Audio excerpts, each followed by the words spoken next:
Hello, hello, hello. This is your boy Aleem Boxing coming through with this my 96 live.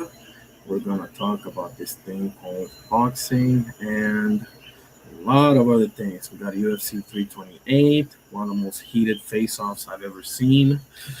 Hamza Chimaev versus Sean Strickland.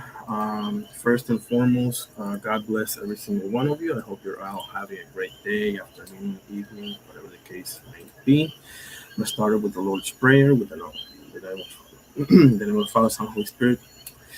Our Father, who art in heaven, hallowed be thy name. Thy kingdom come, thy will be done on earth as it is in heaven. Give us this day our daily bread, and forgive us our trespasses as we forgive those who trespass against us. And lead us not into temptation, but deliver us from evil. For thine is the kingdom, and the power, and the glory, forever and ever. Amen. In the name of the Father, Son, Holy Spirit. Thank you, God, for everything. Yes, sir. Yes, ma'am. Let's rock and roll. Okay. Let's put some music to our lives, and we'll get to the good stuff. Had a lot to go into here. We got rumors of Devin Haney signing to Zuffa Boxing. We'll see if we can cover some of that. Especially, we're gonna dive into the fights, man. Fights. We got fights Saturday. We got Zuffa Boxing on Sunday. I mean, what's not to love, right? What is not to love? Now, I'm gonna put on the survey question, okay? Survey question is official prediction, Wardley Dubois. Okay? Official prediction. Yeah. What's your official prediction for Dubois versus Wardley? Okay. Give me a second while I get this done. Wow. Decision. Wow. KO.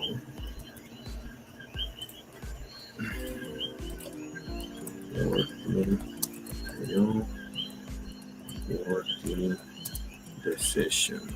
Yes. Let's do this, huh? Let me put it on the freaking vertical format as well. And we'll get to it. We'll talk about it. I'm going to put up the link in a second. For anybody and everybody that want to come in. You don't have to show your face or none of that. You just got to be respectful. We can get heated, we can get cordial, whatever you want. Just let's keep the punches above the belt line. Okay, let's not go Andrew Golota on people here, shall we? Okay, there we go. There we go. There is the survey questions, locked and loaded. Okay, so here we go. First and foremost, we got two fights on Saturday. I don't believe that they are intertwined with each other. Let's see.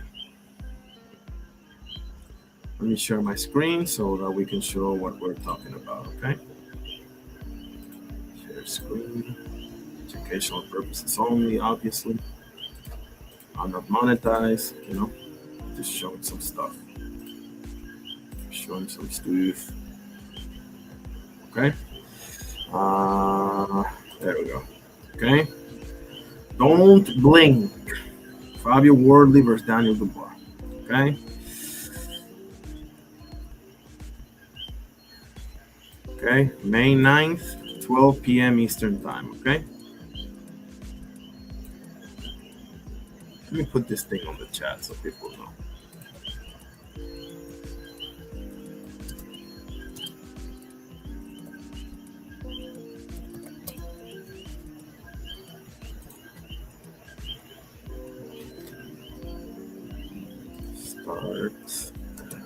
There we go. Okay. Just putting some valuable data here so that people know. Okay, let's look at the tale of the tapes.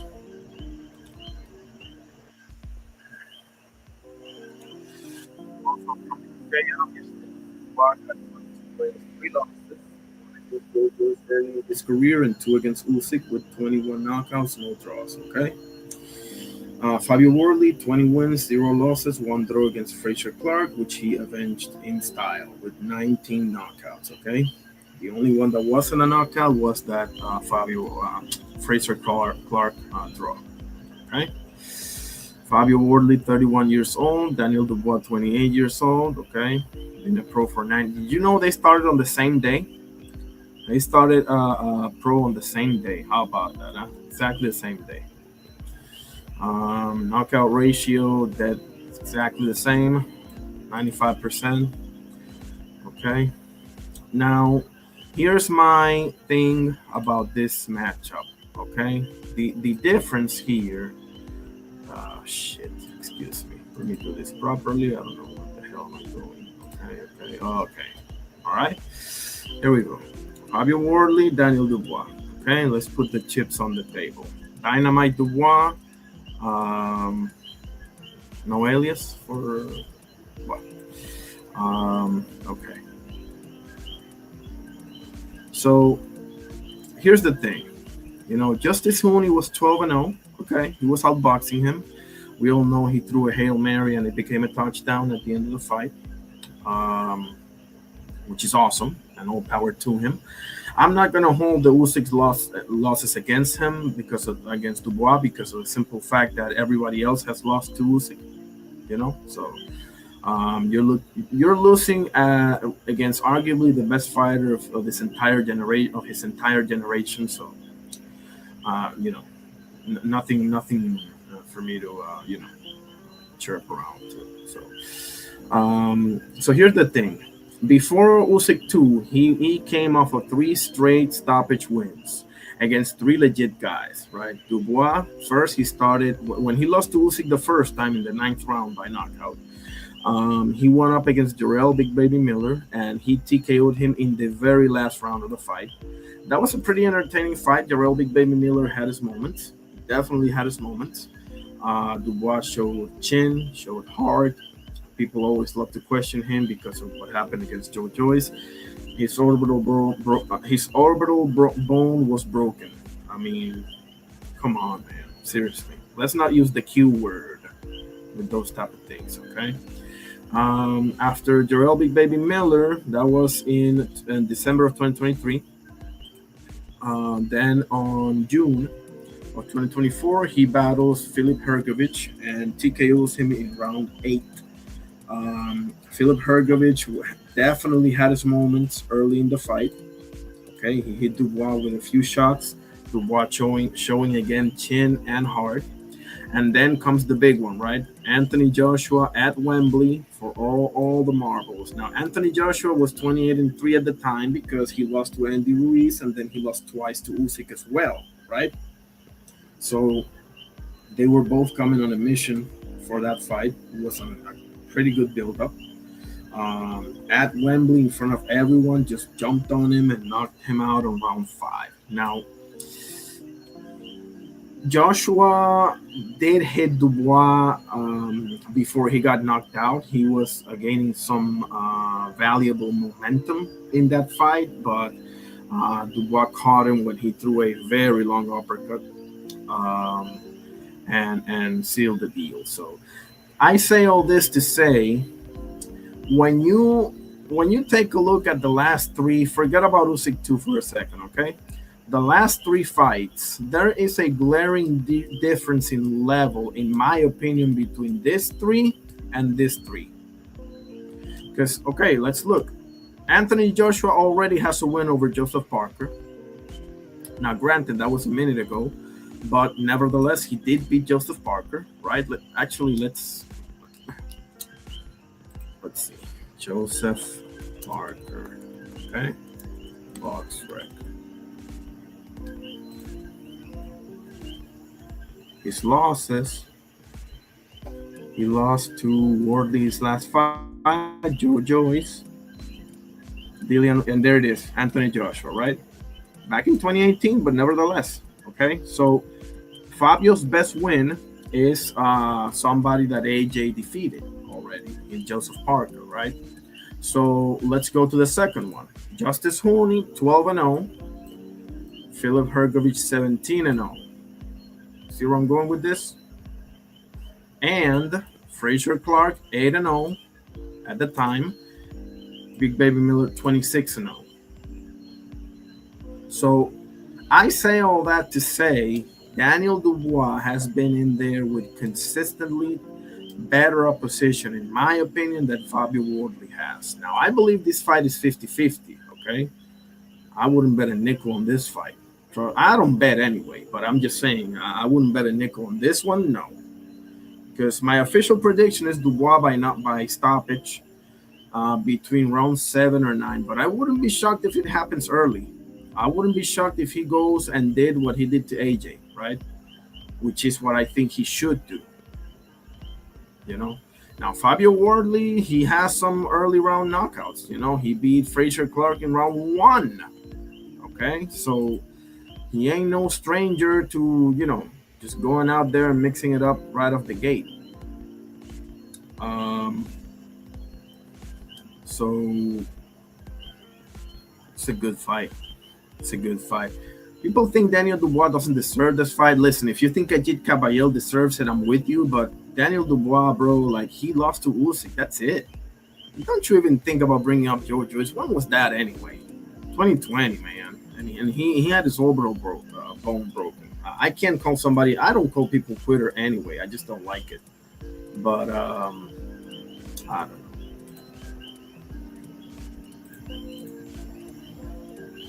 Well, so that's my analysis of this fight. I think it's a hell of a fight. I don't think I'm gonna make it, right? Because I'll see if I have to work that. I probably have to work, but I'll watch the Angelo Leo versus Rasslin fight. I'll sure watch that one. So let's see if anyone has pulled up.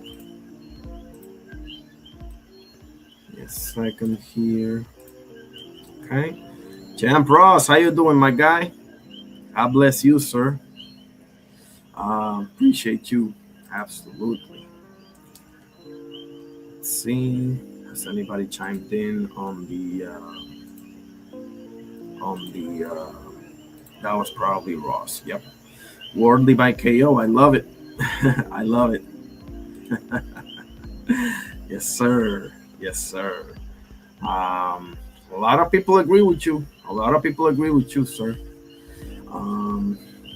Okay, so let's look at the fight card, shall we? Let's look at the fight card because it does have a couple of interesting fighters on that card, right? Co-main event for super lightweight, 140 pounds. We've got Jack Rafferty, 26-0, 1 draw, versus Echo Essuman, 22-2 with 0 draws. Okay, now Echo Essuman, obviously, he's coming off of that loss against Jack Catterall. I think that was Jack Catterall's first fight against, with Bosienis, right? Let's see.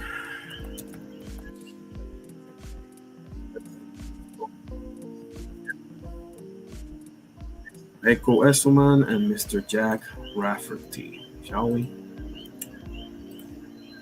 One second. Let's do this properly. Okay. So the chips are on the table, both representing the UK. Echo the Engine Essuman, Jack Demolition Man Rafferty. 37 years old Essuman, 30 years old Jack Rafferty. Okay. Now Jack Rafferty last opponent, Mark Chamberlain, 17-1. I think that one loss was against Josh Padley, if I'm not mistaken.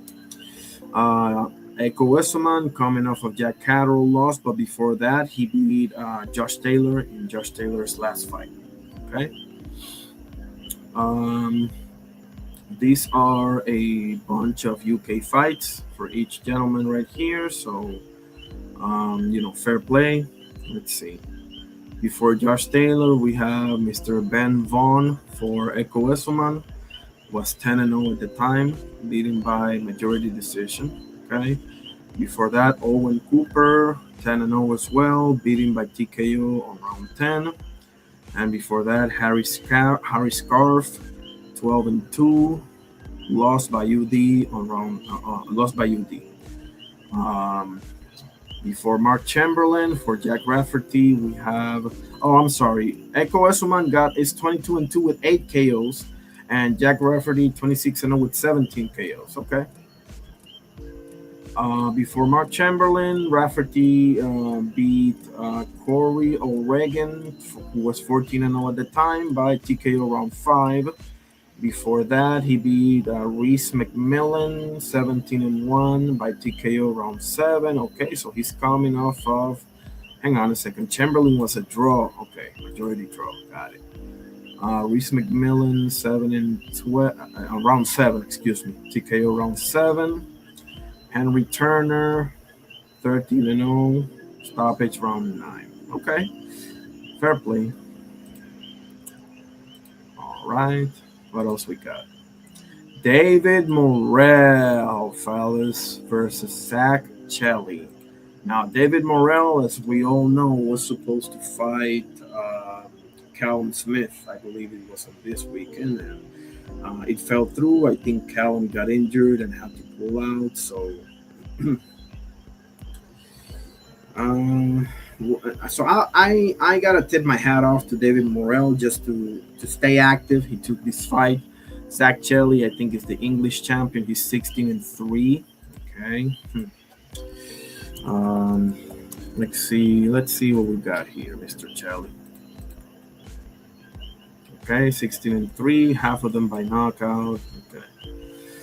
Alan Heppel, 5-2, KO round 10. Callum Simpson was 14-0. Now we're lost by UD. Okay.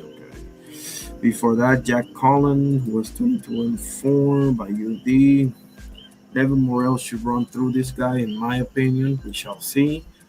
Oscar, how you doing, my brother? El Carnal, what's less likely? The fight ending late or early KO? Realistically, for me, it's the fight going the distance. Really, Oscar? Wow. Man, you mean Wardley and Dubois? Ending late or early KO? That's a great question, because my official prediction is Dubois by knockout between round 7 and 9. But I wouldn't be shocked if he goes and does what he did against AJ, which is just jump at him early, you know. Great question though. Champ Ross says I took Esselman by. Oh, I haven't made my picks yet, have I? Shit. Okay, I'll get on him. I'll get on him as soon as I end my live. Thank you for the reminder, champ. Actually, let me go to your page right now so I don't forget. 1 second. We're at 0 votes here. We have 2 votes, 1 for Dubois KO, 1 for Wardley KO. I'm going to assume that was Oscar and Champ Ross. Go to channel. No, 37 is Esselman. Esselman is 37. Rafferty is... 1 second. I'll let you know right now. Rafferty 30.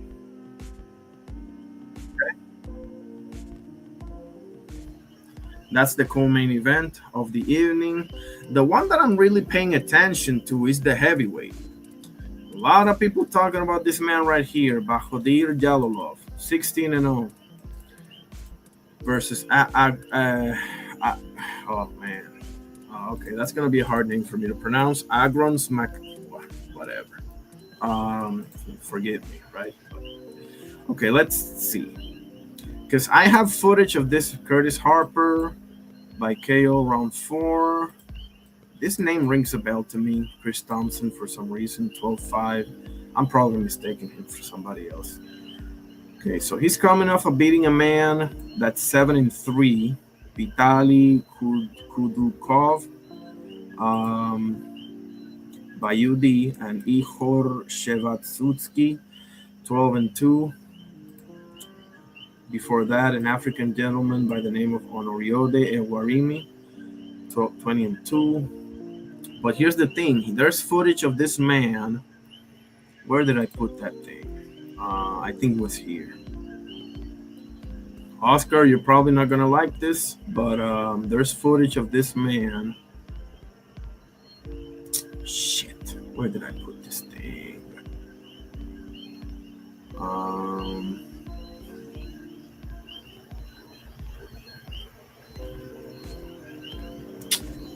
Well, okay, I'm gonna have to. It was probably here. Just a moment, okay? Because there's footage of this man knocking out Richard Torres, man, in the what was it, amateurs or something like that.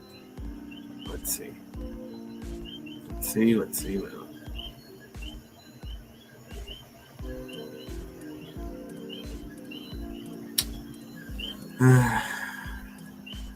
I post so many things, man. And there it is. Bahadur Jalolov knocking out Richard Torres at the 2019 World Amateur Championships. Now, that was 7 years ago, but nevertheless.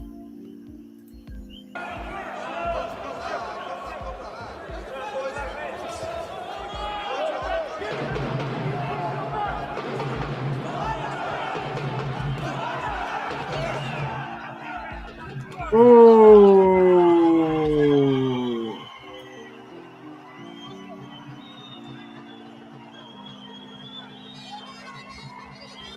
Now let's look at his movement, huh?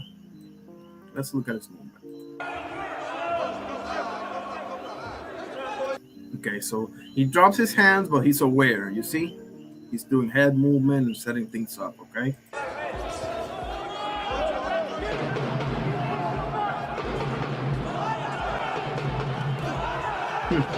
Ooh. Yep. But that was 7 years ago, guys. That was 7 years ago. We'll see. Yep. Yes, sir. Ross says, Jalolov is a beast, but he been waiting around for so long. Exactly, right?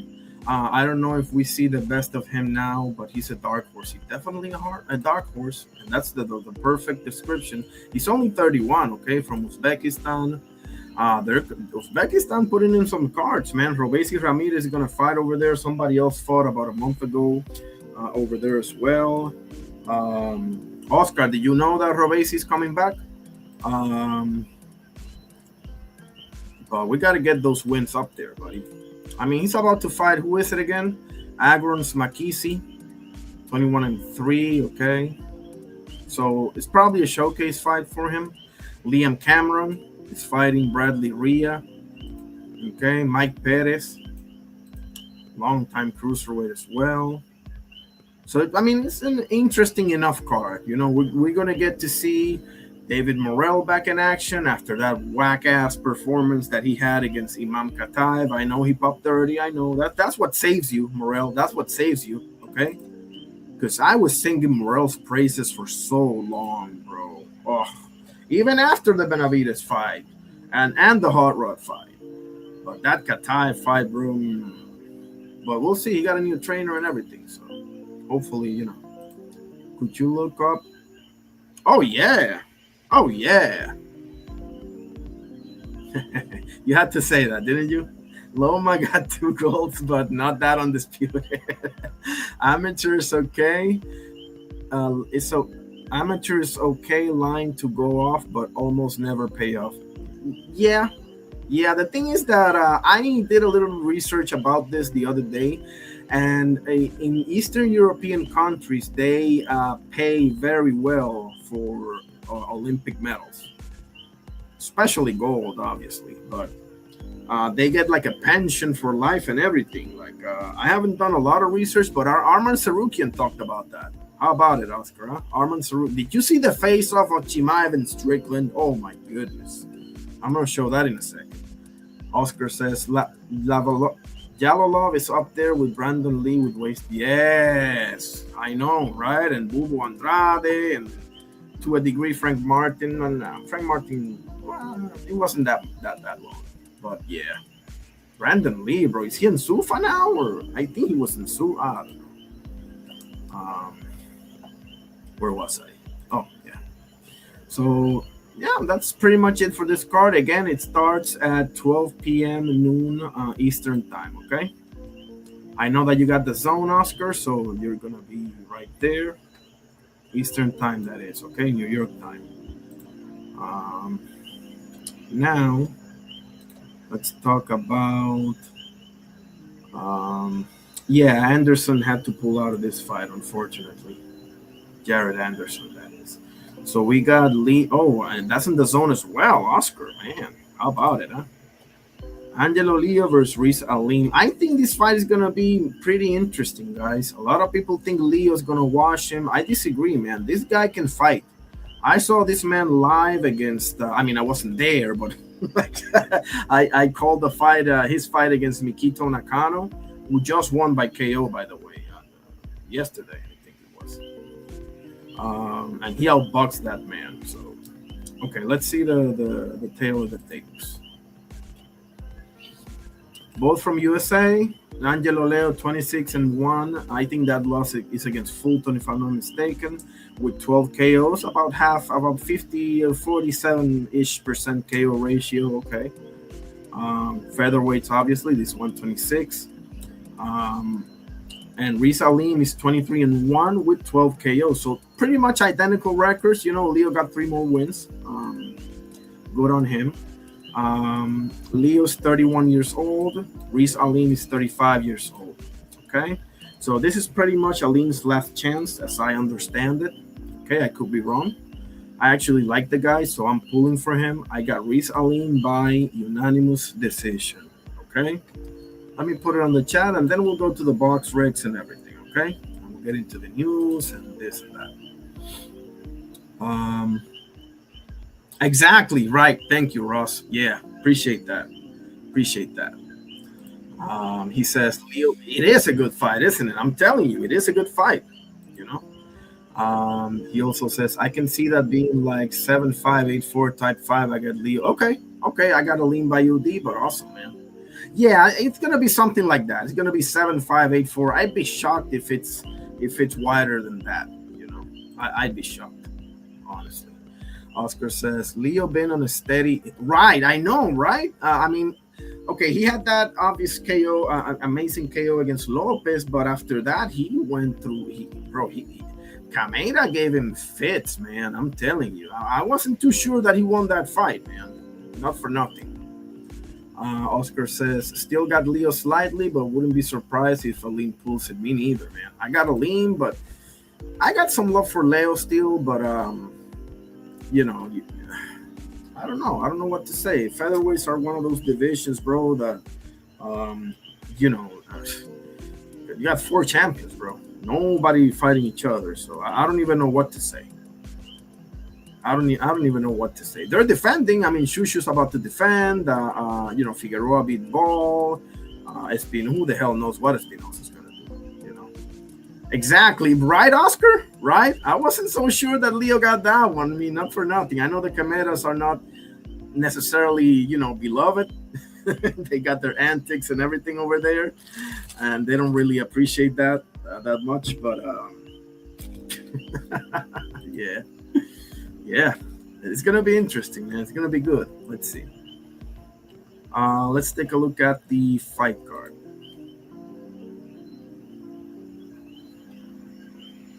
Now, LB's been talking to me about this man right here, Atif Oberton. Forgive me. This is a gentleman that is, 15-0? Yeah, 15-0 with 13 KOs. So the record is there. From USA, 27 years old. Lord Pretty Calvo. Okay, that's a new alias. I like it. Pretty Calvo. Okay. Okay, he's coming off of a win in February 22nd against Joseph George, who was 13-1 at the time. Okay, stopped in round 1. Okay, now we're talking. He's a southpaw, right? Yeah, southpaw. 6'3", guys. 6'3", fighting in what weight is this? So, light heavyweight, 175. Okay. Before that, Von Alexander, 19-17. Come on, man. Before that, Sean Sims, 10-1. Okay, I mean, he's in a come up. He's on the come up, so I'm not expecting to see a big name on your resume as of yet. So I'm going to be paying attention to this gentleman because for this fight, I'm pretty sure I'll be available. I think I'm going to miss the UK fight because I'm probably going to have to work.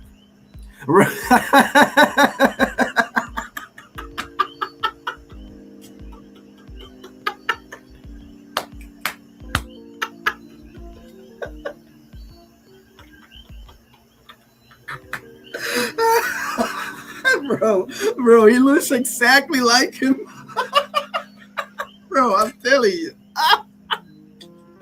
Damn, Ross, you're really, oh man, thank you. I needed that. He looks exact, bro.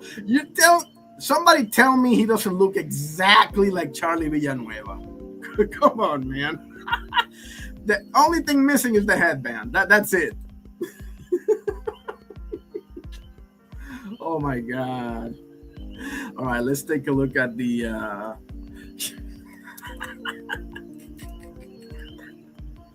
let's take a look at the freaking box racks. Oh my god, bro. Oh man, I needed that one. I appreciate that. You're out, Ross. You're my guy. Oh Jesus Christ. Okay, so let's check out the box racks of these two gentlemen. Oh my god. Okay, so Angelo Leo is coming off of, yes, there it is, Tomoki Kameda, guys. This was a majority decision, okay? Majority decision. This was a tough ass fight, guys. And the Kameda brothers are nothing to play with, okay? Whatever people feel about them, look at this record, man, 42-4. Come on. So, I mean, obviously he was coming off of that knockout of the year against Lopez, you know, so obviously he's coming in with momentum, but Kameda gave him fits, man. He gave him fits. I think his loss was against, yes, I knew it. Yeah, Stephen Coolboy Fulton back in 2021. So yeah, and Rasslin, who did he lose to? Let's see. Oh, Sam Goodman. Yeah, that's true. Sam Goodman. That was over at Super Bantamweight, okay? 122. And that was in 2023, okay? 2 years ago. Split decision, by the way, okay? It wasn't that he got washed or something. Split decision, okay? So, and that was probably a nice scrap. But this win against Mikito Nakano, look at this kid. He was 14-0. All knockouts, I think, right? Hold on. 14 knockouts because he just won by knockout. So he was 14-0 with 13 knockouts, bro. Coming in with all of the lights. And this man outboxed him. So, official prediction. Let me put that thing on the chat. Official prediction is Aleem. Thank you, Ross. Oh, man. Yes. Ross. You went to Japan. Yep. You went to Japan, and trust me when I tell you, bro, if you can watch it. Trust me, that tough fight to score, man. Tough fight to score. Trust me. Oscar says, I wouldn't say coming out, the man just been fighting mandatories when Leo waited almost a year for Kameda. Coming out, what do you think? What are you... Oh, because I said coming in with all the... I mean, I'm just saying because he got that knockout of the year, you know? But yeah, he's been fighting mandatories only. I think he was going to fight the guy that Nakano fought, the Larato Laimini, but okay, he's fighting Rasslin, and I'm happy for Rasslin, to be honest with you. Oh yeah.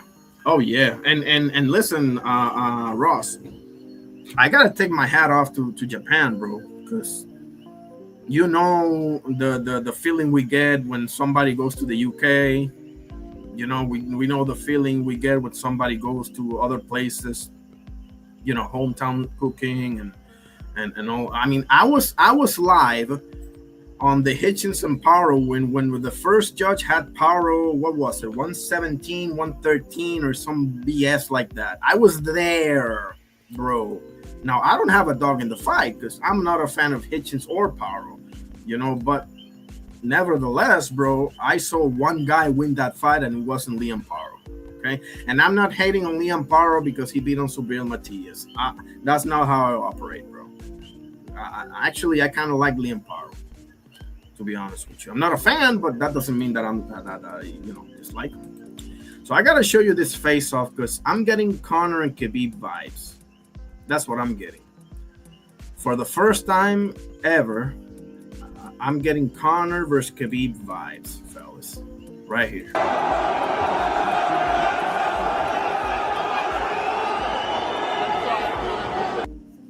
Wow, bro. Be good, guys. Be good so we can get a good one.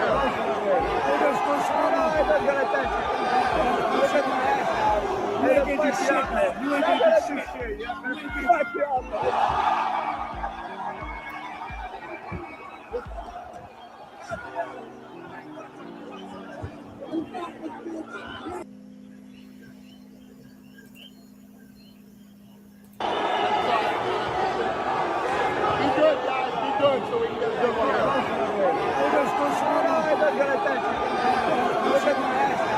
You ain't getting shit, man. You ain't getting shit.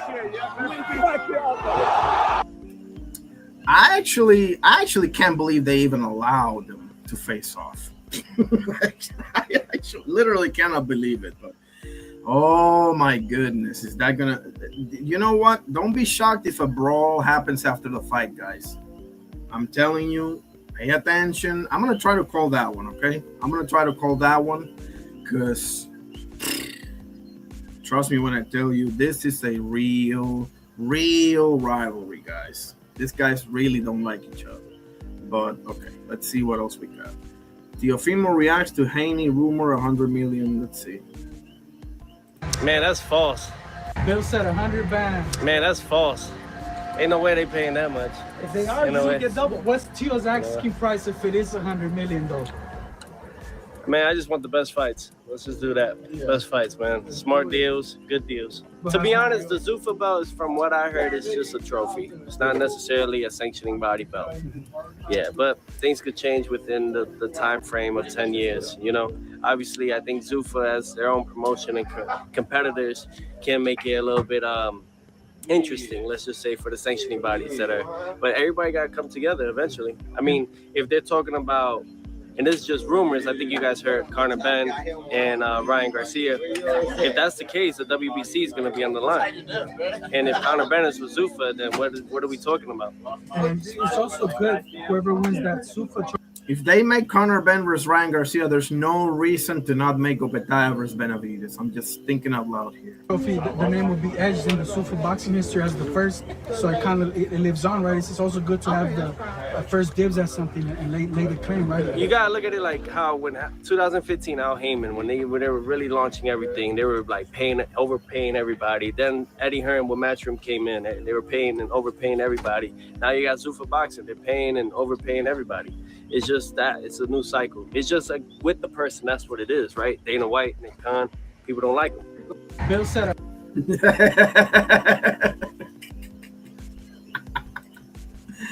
Okay, let me put up the links. Anybody want to pull up? I'm already in your channel, Champ Ross. Trust me, I'm going to make my picks. I'm not going to fumble the ball.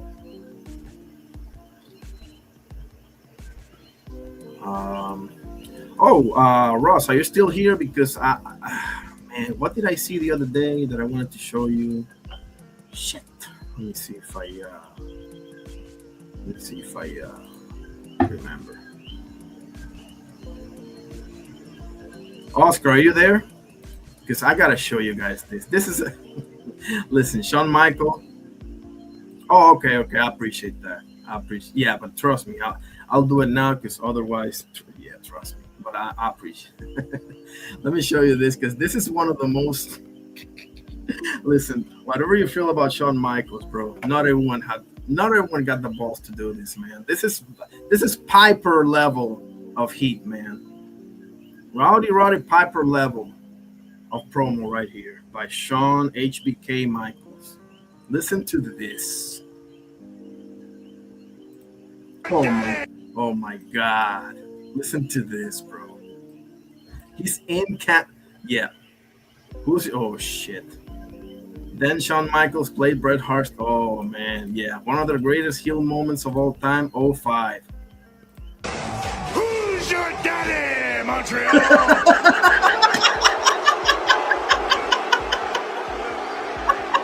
Son of a bitch! Look at that! Look at this mother. Look at this son of a bitch, man! Wow, he's goated. He's goated, man. This the shit Piper used to do back in the day, man.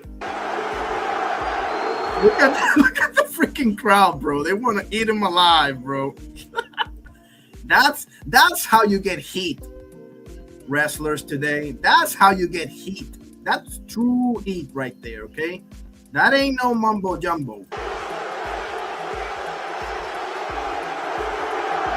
You screwed Brett. You screwed Brett. Look at them, bro.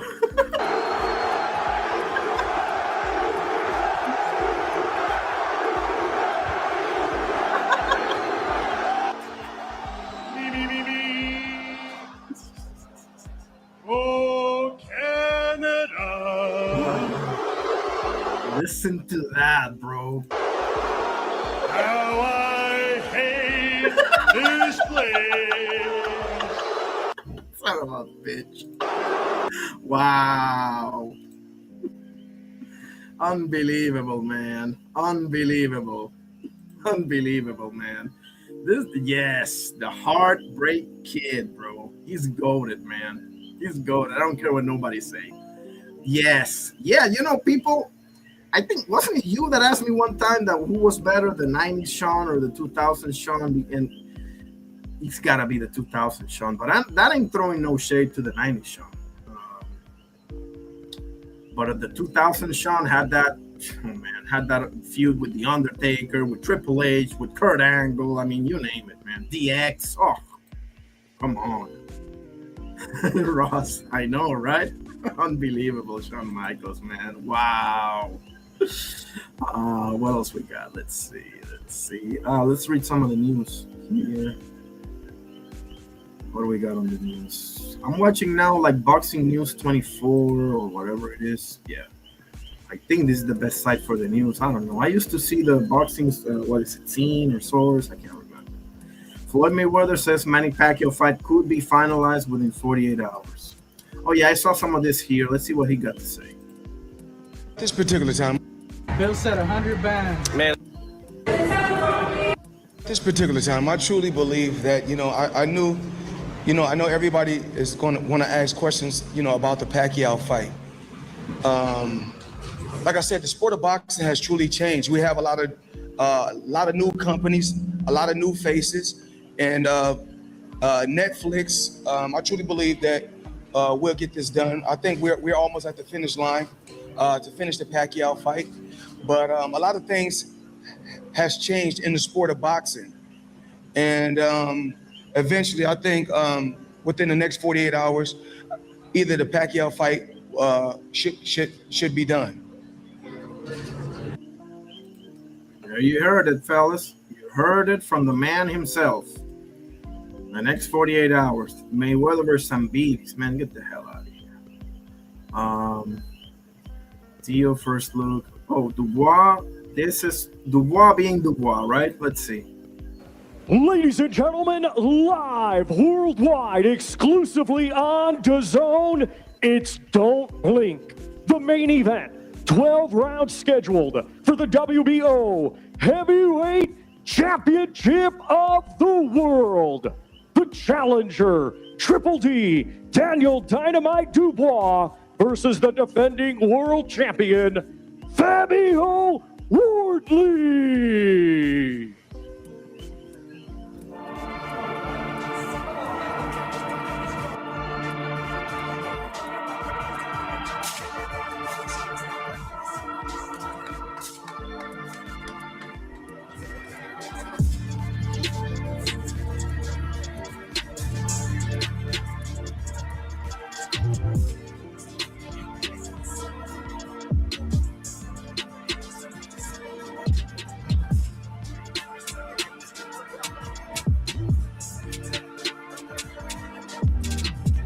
They're pretty much the same size, right?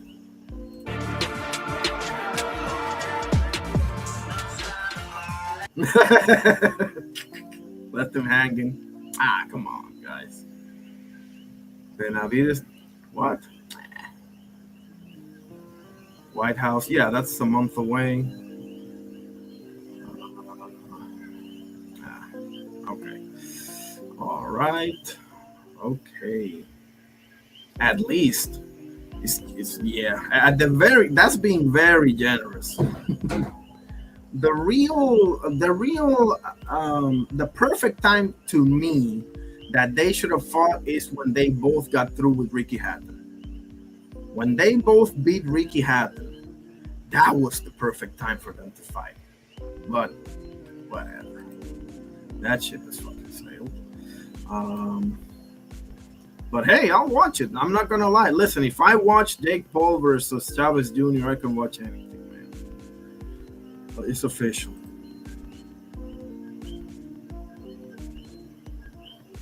On this day, Reggie Miller and Jalen Rose dropped 40 apiece. It's Miller time, baby. And yeah, this is when let me show you the shot. Jordan on Elo.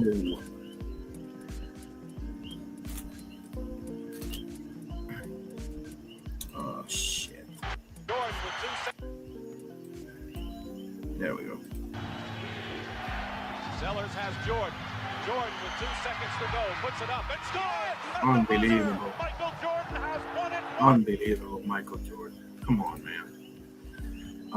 UFC. What's the card? I put it the other day. Where the hell is this? Oh, Dustin Poirier said that he wanted to fight Nate Diaz. Check this out. Check this out. I still want to whip Nate's ass. I'll come back to fight him. He would be willing to come out of retirement to fight Nate Diaz. I love it. I fucking love it. Sign me up. Who wants to see Poirier whoop Nate's ass? I always like Nick way more than I like Nate. Not that I hate Nate. Why not? You know what's one I always wanted to see, because I know the pressure would have been wild, was you and Nate. I know that one. And you don't like him, he don't like you. That would have been a crazy one. Nate don't like nobody.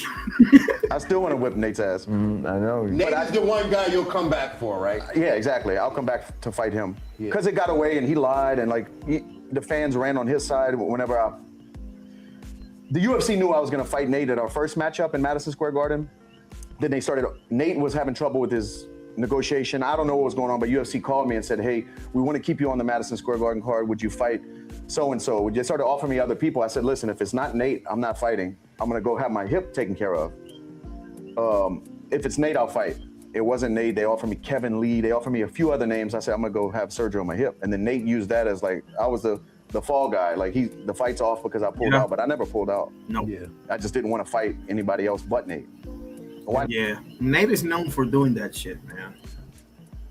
Nate is known for doing that shit. He said some bullshit about DC the other day. What did he say about DC? What did he say about DC? I've never seen a single DC fight in my career, except for when I was on the same card as him one time, and he was picking up the dude and walking around like he just owned him. And then I looked back at the screen, and he was knocked out on his ass. Nate Diaz is 40 years old, and he's going to make $10 million to fight. And I am happy for him. I was 40 years old. I was in Anaheim fighting for the UFC Heavyweight Championship. Ouch. That's the fight he was talking about when he said I was picking the guy up and then I was knocked out. You're a great wrestler, DC. You can't fight for shit. Well, he's one-on-one against that guy, but okay. You're a fucking big old pussy. Remember he cried? I cried because losing to me was like death. You don't cry. You get beat on a Saturday. On Monday, you're talking again like you're the best in the world. Reality is you're average. You've always been. That's the truth, man. You made a lot of money. That's good. But you're average. And I will say that to your face as I say it in front of this YouTube channel. I've never... Yeah, that's the truth, man. Nick was always better than you, man. I hate to be the asshole that says it, but he also did this bullshit when he made fun of Brendan Schaub. There it is. This is the real world. Now, if you're doing this because you fancy yourself a fisticuffs, if you fancy yourself, you want to actually grapple me, I'm not hard to get a hold of. Pull the fuck up. And you can show up with all your boys, do all that stuff. But what a real man will do is pull up one-on-one. I don't have a posse. I don't need one, bud. I'll drop my kid off at fucking practice, roll over, twist your fucking neck off, and then pick him up just in time unscathed with a Diet Coke. And that's how this goes for the rest of your fucking life, bud. Whenever I want. I didn't ask for this. I don't want to do this. This isn't what I do. I don't like drama. I didn't ask for this. Again, and if you came out, I would support you, Nate. I support fighters. This is the real. Yeah, because he was making fun of Brendan Shaw. Exactly. Right, Oscar? Thank you. Thank you, Oscar. Exactly. Exactly, bro. He was making fun of Brendan Shaw. You know why, bro? Because he was crying because Shane Carwin was showing signs of dementia. That's why Brendan Shaw was crying, bro. And because they're friends. And you're gonna make fun of that shit, bro? Like that. I'm telling you, man. It's like Robert Garcia when he made fun of Freddie Roach having Parkinson. Like, it takes a special kind of scumbag to do something like that, man. Like, seriously. Oscar says Benavidez saying he wants catch weight in the 190. Yeah, I heard that. My dude, you came in at 195. Yeah. Yeah, and by the way, Benavidez, listen, I hate to break it to you, but you're not the A-side here. This guy has a win over Canelo. You don't. Okay? Sorry. Oscar says that he's... Okay, you came in at 197 against Zurdo, and then he's got the nerve to say Bivol... Thank you, Oscar. Finally. Thank you. Somebody said it. Thank you, sir. My dude, they ain't no super light heavyweights. Exactly. You're the one that decided to move up, homie. I don't have to go to you. I'm already a legend. Sure. Oh, man. He needs Bivol more than Bivol needs him. How about that? How about that for a fact? You need Bivol more than Bivol needs you. Bivol got Canelo 2. He got Beterbiev 3. He got options, buddy. He doesn't need you for shit. You're the one that needs him. So, just saying, just thinking out loud here, But let me see if I can show you the whole thing, because this was really bad, man. This was really bad. Like, this was really sad. What Nate did here, but whatever. But you can, yeah, there it is. Minus 15 minutes. I'll put up the link. If anybody wants to see this, I'll put up the link. Because, let's see. Some of you, especially the new viewers, you're probably tuning in. Oh, how's Brendan responding to Nate Diaz? Not a long rant here. I've never had issues with the guy. Never. Even with the Showtime stuff, that caught me off guard. This is, let me put it on the chat just in case. No, exactly. What is this? 20? Exactly, bro. You're 40 years old. What the hell are you doing?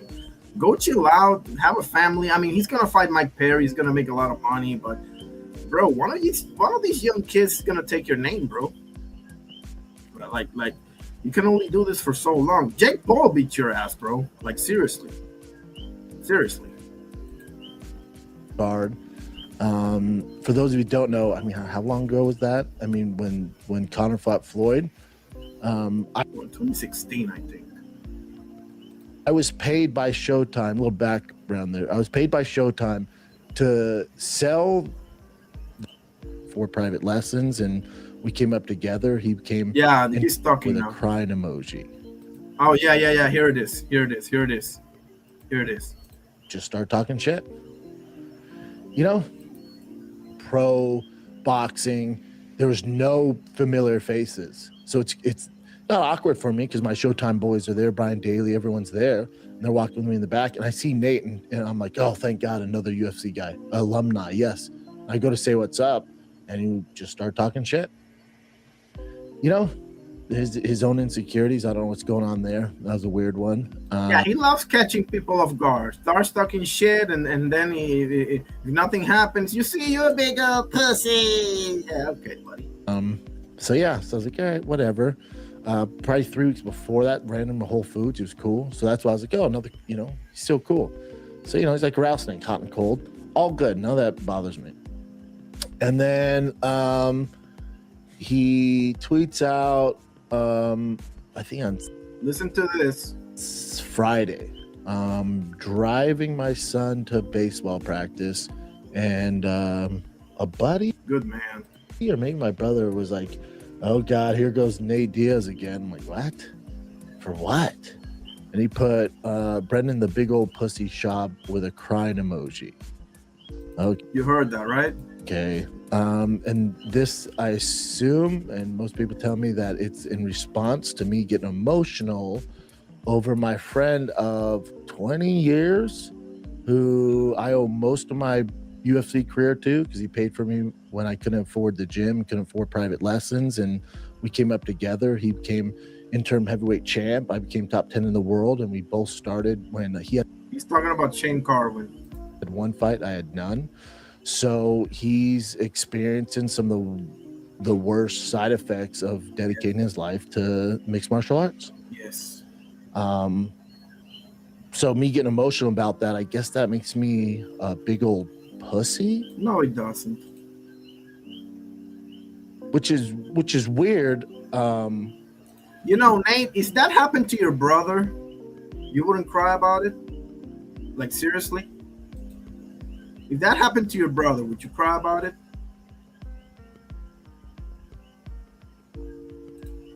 Oscar says, I mean, that UK Simon Jordan was pressing Wilder until Wilder snapped at him and people made Wilder the villain. Yeah, you know, you're right about that one. I don't know if Wilder is the villain. The thing is that, I mean, it looks bad because you're a professional fighter and he's not. You know, so it looks like a bully type thing, but I don't know if he's the villain. I don't know that there is a villain in that scenario. Could have handled it better, but it's not like anything happened. Ross says, Irony, did you get the fight hype video of Lonnie Thompson? I sent you an interesting take for sure. Oh, okay. Let's see. Man, I gotta check my email more. Shit. Give me a second. I'll pull it up right now.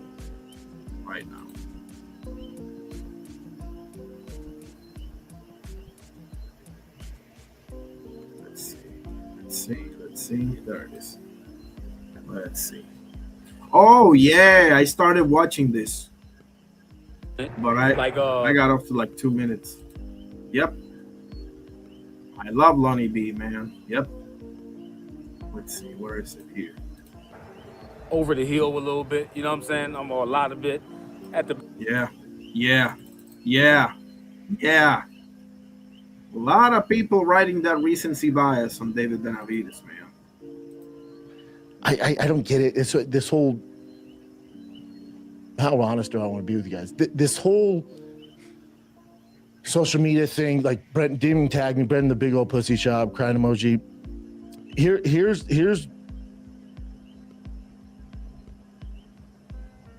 how I feel about it. This is just internet gossip, right? This gets him trending. He doesn't have a lot going on. Didn't get paid for the Masvidal fight. Probably doesn't know what he's going to do next. Conor, he's probably waiting on that. Conor's tied up with the TV right deal, so he's probably banking on that. He fought Masvidal, lost to Jake Paul, right? That's a big blow to his ego. So definitely. I guess he needs to do this to stay current. I retired 15 years ago, man. That being said, yeah, seriously, that's social media. This isn't real. Because here's what's real. I will fuck you up. That's real. I'm not asking for this. I don't want to fuck him up. I'm not trying to fuck him up. End of the day, if he walked in right now, I said, Chin, Case, can you guys leave? Only one of us is going to walk out unscathed, and it's me. Every fucking day of the week, 365 days a year, I will snap his fucking neck. I know. What's his fucking area code? 209? I know, 209. I get all that. Very cool. None of that is real. Mm-hmm. Oh, but he did great against Donald Cerrone. Did you see him? Leon Edwards. Oh, that's a heavyweight right here talking. Like, there's weight classes for a reason. I get, dude, he's had some great fights. Tough dude. Yeah. I don't give a fuck. I'm 245 pounds, trained black belt, top 10 UFC heavyweight in the world at one point. Yeah. I'm not out of shape. I'm a fucking beast when it comes down to, I know, I tell jokes, I do crazy shit. Oh yeah, of course he is, bro. A lot of people listen. You know what? Let's watch. Why am I even talking? Back end of his career, slow, stands right there in front of him. David did what he was supposed to do in a phenomenal fashion. So congratulations and hats off to him. Yeah, and when it comes to the Zurdo fight, right? And I know that you've been speaking your honest opinion about David, right? And I guess so I'll throw myself underneath the bus a little bit at this point, right? I do know that David has been a person that's been underneath politics for quite some time, right? Yes. And because of that, the opponents that he had to face were kind to help build up his legitimate, right? Safe opponents. You know, well, I mean, I guess saying like, all right, so he wanted the Canelo fight for a very long time. We all know that, right? Yes. So the direction that he was forced to have was fight Caleb Plant, Demetrius Andre, like all those types of Do guys. I have the educational thing on? Aircraft, how you doing, sir? Who was who? Oh, this guy? Brendan Schaub. It's just that I'm sick of Nate Diaz, bro. I'm sick of Nate Diaz. He's doing the same old mumbo jumbo of calling people pussies and shit like that. He thinks he's 22 years old again. But I'm watching Lonnie B spew some facts about Benavidez. This is going to really hurt D Free's feelings, Carrier. This is really going to hurt D Free and Face's feelings. Oh, man. Recency bias is real. They'll tell you who has Naoya Inoue fought and then say Boots Ennis is number 3.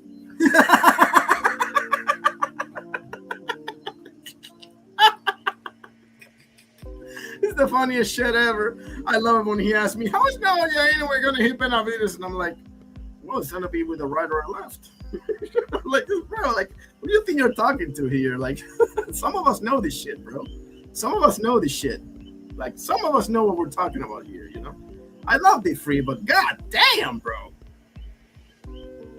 How is he got? You know what, bro? He caught me off guard because I'm dying for him to ask me that shit again. Because I'm gonna tell him, when did David Benavidez turn into Pernell Whitaker here?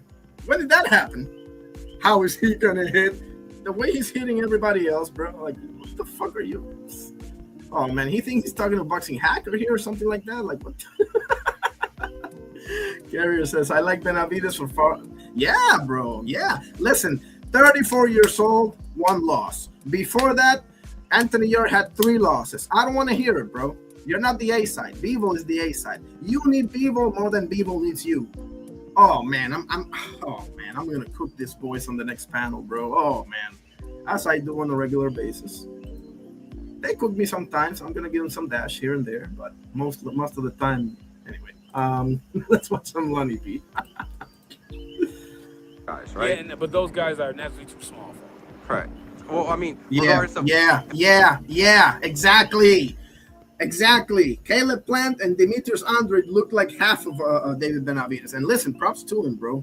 He did his thing, but let's be real here. They were small or not, whatever. Yeah, listen, he beat him. I'm not hating. Listen, I'm not hating. I know. I'm just saying, stylistically wise, those are fights. In hindsight, now he's beating up cruiserweight, so we can see that not just Caleb Plant doesn't get tired, bro. I don't know. skillfully, but maybe even size in conjunction is definitely Big a guy. part, right? Big guy, yeah. So with this all, right, and I know that the path has led to him now fighting at light heavyweight and cruiserweight. Yes. He's essentially the biggest name, like without a doubt, In at boxing. 175 and 200, right? Yes. And so at this point, there was 4 names that everyone brought up, right? That what he can do, right? You got Bivol, Arthur, Zurdo, and He ain't, bro. He would go to Lebanon's front lines before he gets in the ring with the Turkey. Trust and believe that. and Jaya Patai, right? Politics a little bit again. Yep. I've been saying for the longest time, Jao Petai is a horrible matchup for Benavidez. Just wait and see, fellas. There was Bivol and Arthur kind of working out for a little bit. Yep. And he chose to go up to the 200 pound because he has the opportunity to make history, which he did. He was unified and a cruiserweight, right? Yeah. But now at this point, with the options now available, regardless of whatever people say, Jai is officially over at Zuffa. Bivol now wants Bivol because he has the belt, but he has a mandatory defense. So it seems like it's worked out that he's going to fight that fight. So is it safe to say that the only option if he goes down to 175 if the's not a mandatory title defense holding up because he wants to keep his belt, is Arthur, right? Would you be disappointed if it's not Arthur next? I was disappointed that it wasn't Arthur for this. Because remember, I'm like, yo, after he beat Yard, I'm like, oh, perfect. Now we get to see. Now we're gonna see if I was hating or if I was telling the truth. And then when he said I'm going up to cruiserweight, I said, what? Yeah, nobody wants to talk about that, right? Yeah, nobody wants to talk about how he jumped so quickly to cruiserweight and then threw everyone under the bus, as if you didn't know that Bivol and Beterbiev were one-on-one, right? As if you didn't know that. So this is my opinion. So I see the boxing world and so-called legends are crucifying Canelo for not fighting David. So we're gonna do that. Rightfully so, but yeah, we gotta be fair. We gotta crucify David for not fighting Arthur and going up to cruiserweight because Arthur is available. I think after he said he was going to cruiserweight, Arthur put a post out, and he's never put a post out. Like as far as talking, like trash. Yeah, Arthur Beterbiev got to be like the least notorious legend of all time. He put a post out like, yo, I thought I was next. You know what I'm saying? So what I think David is doing is waiting for the right time to fight Arthur. Yep. Like, okay, I ain't gonna fight him now. I'm gonna wait like another year, 2 years maybe. Then I'm gonna fight him. But then exactly what Canelo did to Triple G. Exactly the same thing. It's like you beat him in my book. Like, so what? Okay, so what? Because I know for a fact that when he didn't make weight at 168, they made him #1 mandatory for Arthur when he didn't make 68. And they begged to go back there. No, please. Rank us at 168. So if we're gonna crucify Canelo, then we gotta crucify David too. Thank you. Thank you. You see the comments. Facts over feelings. You know how we do here, Ross. Them boys can fuck with me. I love talking to them, but Benavidez is gonna destroy people. Okay, whatever you say, boo-boo. That crap carrier says, I like Benavidez for fans overreact. That's for damn sure, bro. Are we forgetting that Morel had him on skates? Are we forgetting that? I mean, I'm just saying. They mistaken already for the other guy. Yeah, they think they're talking to Boxing Hacker or someone like that, you know? Nah, bro. Nah. People forgot. Exactly, bro. I'm like, who do you think you're talking about? Now, I love, who was the one that told me this shit? I think it was either Face or it wasn't Don. Don is better than that.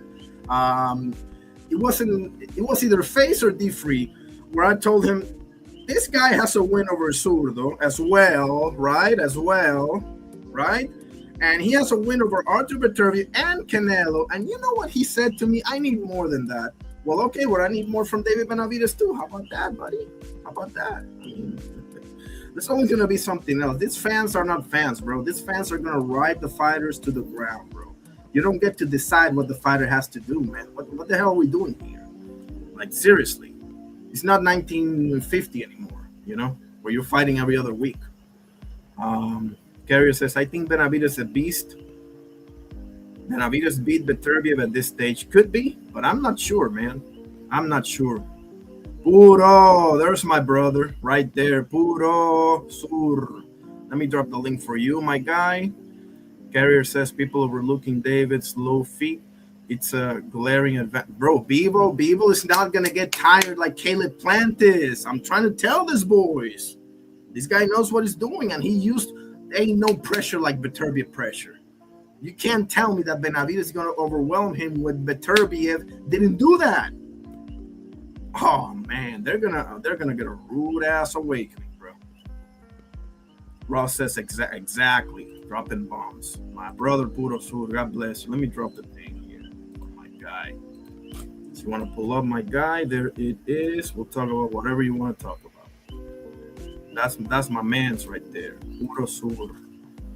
One of the realest dudes that I've spoken with in the panels.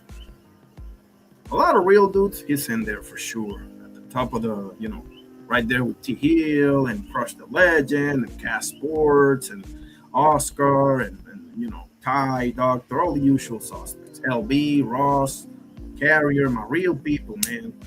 Oh, yeah, whenever you want. Let me Where was I? Let's watch some of more Lonnie B preaching. This man is what? Okay, he said that at 5 minutes something. Okay, I'm gonna play this clip. Oh man, next time I'm on B3, oh boy, I'm gonna tell him play this thing at the minute 5, and they're gonna start. He's having. Watch.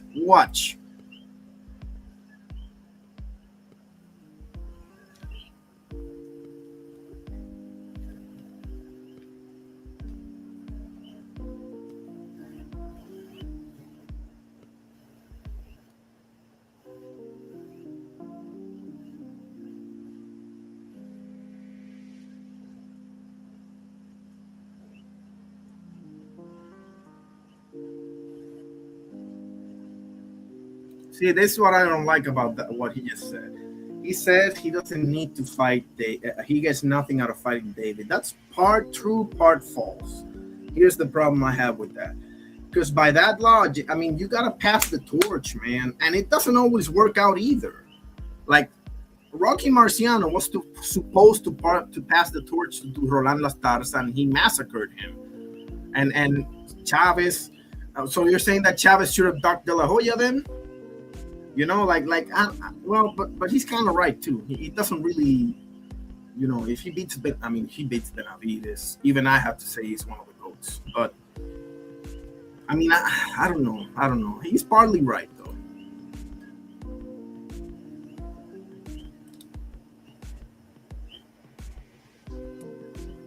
Give me a second. Let me put that again. I gotta hear that again.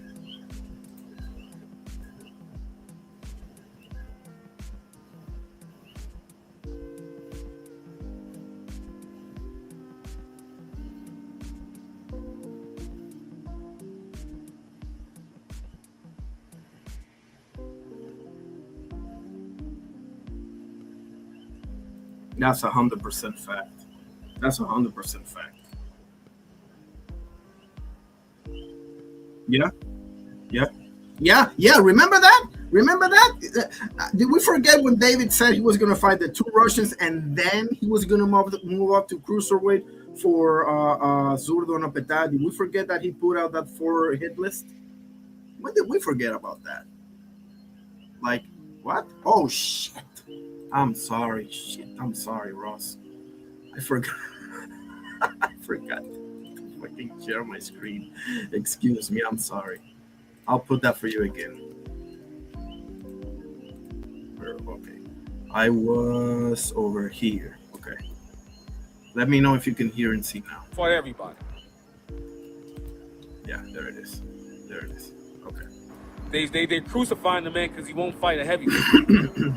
Like, the fact that he's crushing, that he just did this to Zurdo, shows that he's a big guy that shrinks down. You understand what I'm saying? So, I think it's just unfair. I think Canelo is great in his own right. I think Canelo has nothing to prove. I think he gets nothing out of fighting David. I don't think it's a duck. I just think, so it's okay for David and them to play the smart route, but it's not okay when Canelo do it. Because he's taking the safe route. Like, 4 opponents. He could have fought Jai Apatow, but he didn't. He fought Zurdo, which is still a good win. I'm not hating. I'm just speaking facts. Then he beats. Guys, if you don't know that Jai Apatow is the best fighter at cruiserweight, I don't know what to tell you. Like, you can talk about his resume all you want, guys. If you've seen that man fight, you know he's the best. End the story. Takes Yard when he could have fight Arthur. So he's doing the same thing that he's... Anthony Yard that already lost to Kovalev and Beterbiev and lost to Lyndon Arthur controversially early in his career. 3 losses Anthony Yard has, okay? Just saying. Crucifying Canelo for. And I guess for the Jai, right? I guess you're meaning that... I know he hasn't destroyed everybody either. He didn't destroy Morel. He didn't destroy Vostok either. Okay, let's pump the fucking brakes here. Or Jai signed with Zuffa, right? Because I know people are going to be like, well, he can't do it right now because of the...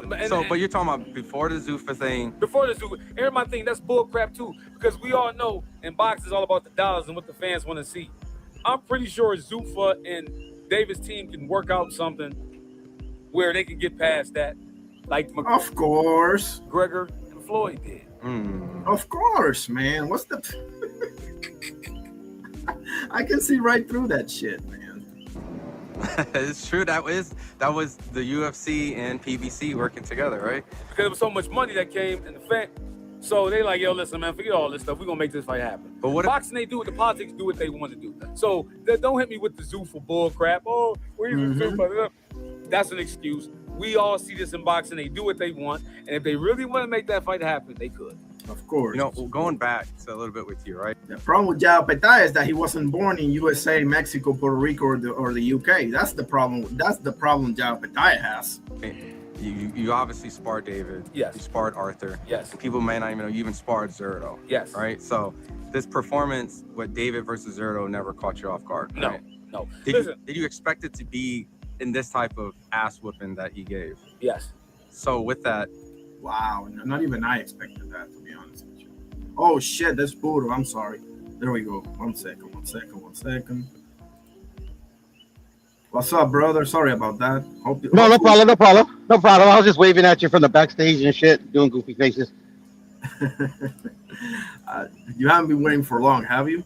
No. Like, I waited longer than I needed to. I should have just commented right away, but it was all good. You were letting the video play. Yeah, man. Lonnie B, man. I don't agree with every single thing he's saying, but 98%. Yeah. And then, like, literally, like, he's a lot of things he says. He's usually on point because, but like, he's not saying it like, because he's trying to get the truth out there. He's doing it out of spite, to be honest. Yeah. But they did him dirty at the PBC, you know. Of course.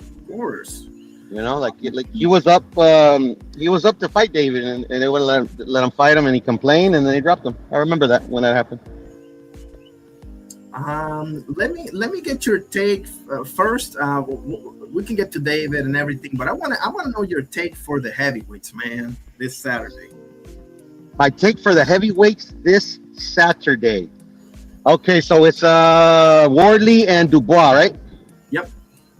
I got Triple D by knockout or decision. Okay, Dubois all the way. Okay. Yeah. But Wardley, his thing is his power, and he's a guy, he can take a shot, you know. So he's definitely, like, you know, live as live gets, you know. Definitely. So yeah. But no, I got Dubois with you know, the experience. You know, he's you know, in the Hrgovic fight, you know, coming back from the when he got his, you know, orbital bone broken, the you know, the knockout that he should have had against Usyk in the first fight, but shoulda, woulda, coulda. You know, the really good effort that he put in the second Usyk fight. You know, I thought he fought extremely well. He did better than the first fight. You know, the outcome eventually ended up being the same, but, you know. So yeah, it's just all those things, you know. And then too, like Wardley, you know, at the end of the day, without talking to these fighters, we don't know if Wardley bought into the gift that they gave him. You know, sometimes they just say, yeah, you know, it's not my thing, or, you know, I won that fight, whatever. But at the end of the day, like, in my humble opinion, it was a gift. Anybody could see it, you know. But it was a back and forth fight, you know. Don't get me wrong, you know. But I don't think it should have been a stoppage. So, you know, so ego could play into his downfall as well. But Wardley definitely lied. I think my official prediction is Dubois stoppage between round 7 and 9. That's what I think. That's your official irony stamp of lock of the week. Yeah. Oh no, that's cool. I got Dubois myself, man. I wouldn't be shocked because. Okay, so let me ask you this: do you think that it's smart for Dubois to, like, jump on him like he did on AJ? I don't think that's smart. No, because literally that's his biggest. That, like, you're kind of handing the fight to Wardley. You're playing into his power, and I disagree that he jumped on AJ right away. Like, he fought an excellent fight versus AJ, but nobody could have fathomed that AJ was just gonna go in and fight like Wilder. So, you know, but Dubois in that fight, like, literally, he did everything right. AJ did everything wrong. Because I thought, like, he never let AJ get into the fight, you know. AJ got into the fight, but, like, literally right when he finally hurt Dubois, he got knocked out. In my humble opinion. No, that's true. Like, he hit Dubois a few times, But I just felt like Dubois took the steering wheel really early of that fight. And No, I agree. I agree. Sorry. But hey, I mean, AJ, it's not like AJ and Wardley are exactly the same, but I don't put. A lot of people are making a lot about those Usyk losses. Not me, man. First of all, everybody else lost to Usyk, and not only that, nobody else moves like Usyk anyway. So you're not gonna have to worry about that, in my opinion. Especially against Fabio, man. To me, everybody like disregards the fact that until Tyson Fury was like almost knocked out, and was it the 10th or the 8th or what was it in the first fight? I think it was. Oh man, I just looked Okay, I'll tell you. Give me a second. I think it was the 8th, but yeah. But up to that point, I thought Tyson Fury was dominating Usyk. Like literally, like I couldn't believe what I was seeing, you know. And then like literally, I'm not the biggest Usyk. Excuse me. I'm not the biggest Tyson Fury fan. I'm actually not a fan at all. I think the guy's a clown. But like I was impressed that he actually made the fight. Well, they both made the fight entertaining. I thought it was going to be a very boring fight. But it ended up being like one of the best heavyweight fights I've seen in a while. And but they credit to Usyk, you know, he caught him, almost had him out. But I thought Fury's dominance up to that point, and then him surviving, like I thought he won that first fight. Usyk, I thought clear won the rematch, and I also thought, you know, obviously AJ almost got his ass knocked out versus Usyk the first time, but I thought AJ won the second fight. It was a good fight, the second fight. People forget about that too, because you got to remember AJ, if I'm not mistaken, in the first fight was still with Rob McCracken, and for the second fight, he was with Ben Davidson. No, the second fight he was with Robert Garcia and some other, like Robert McCracken's like second in command or whatever.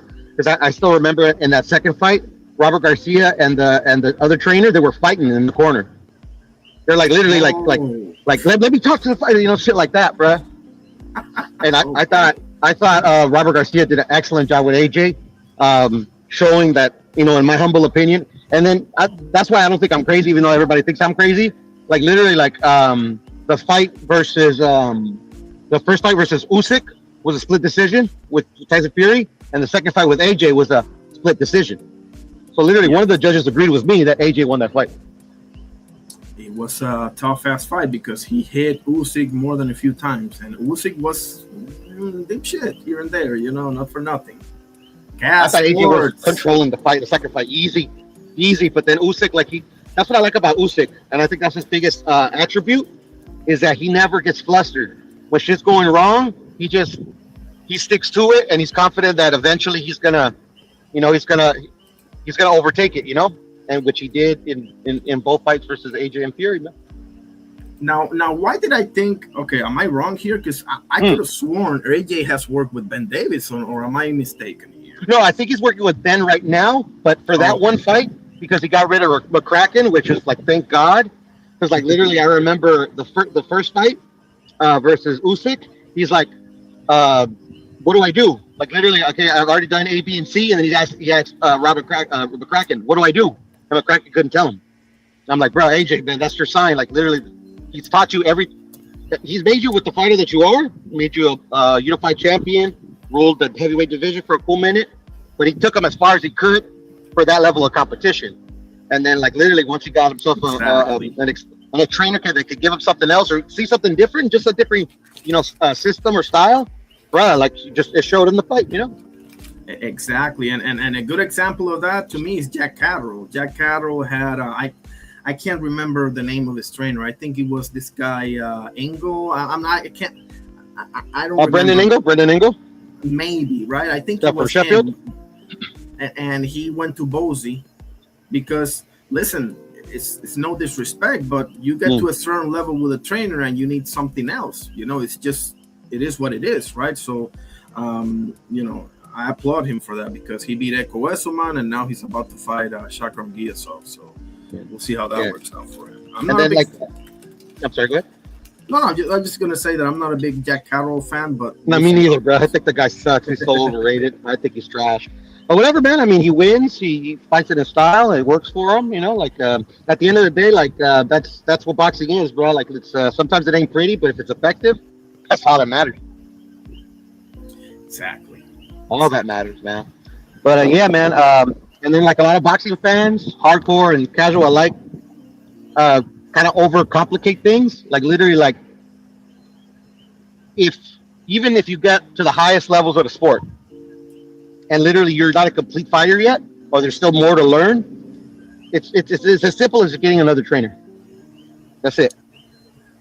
It's not overly complicated, because literally once you cap out with a certain trainer, even though he could be Hall of Fame, like literally like Robesi capped out with Salas, and Salas Hall of Fame trainer. You know, we'll see what Robert can add to Roquizzi, you know, but we'll see. Time will tell. But Robesi is Robert Garcia right now? Yes, sir. He just joined Robert Garcia's. He's his new head coach. Interesting. Yeah. So we'll see. Because at the end of the day, if the fighter like wants to get better, literally like the only way to get better is to have somebody teach you the way to get better. Simple as that. Simple as that. For sure. And listen, a lot of people are doing that. You see Brian Norman now with Ronnie, and you see Pacheco with Buddy McGirt, if I'm not mistaken. And I mean, we'll see, man.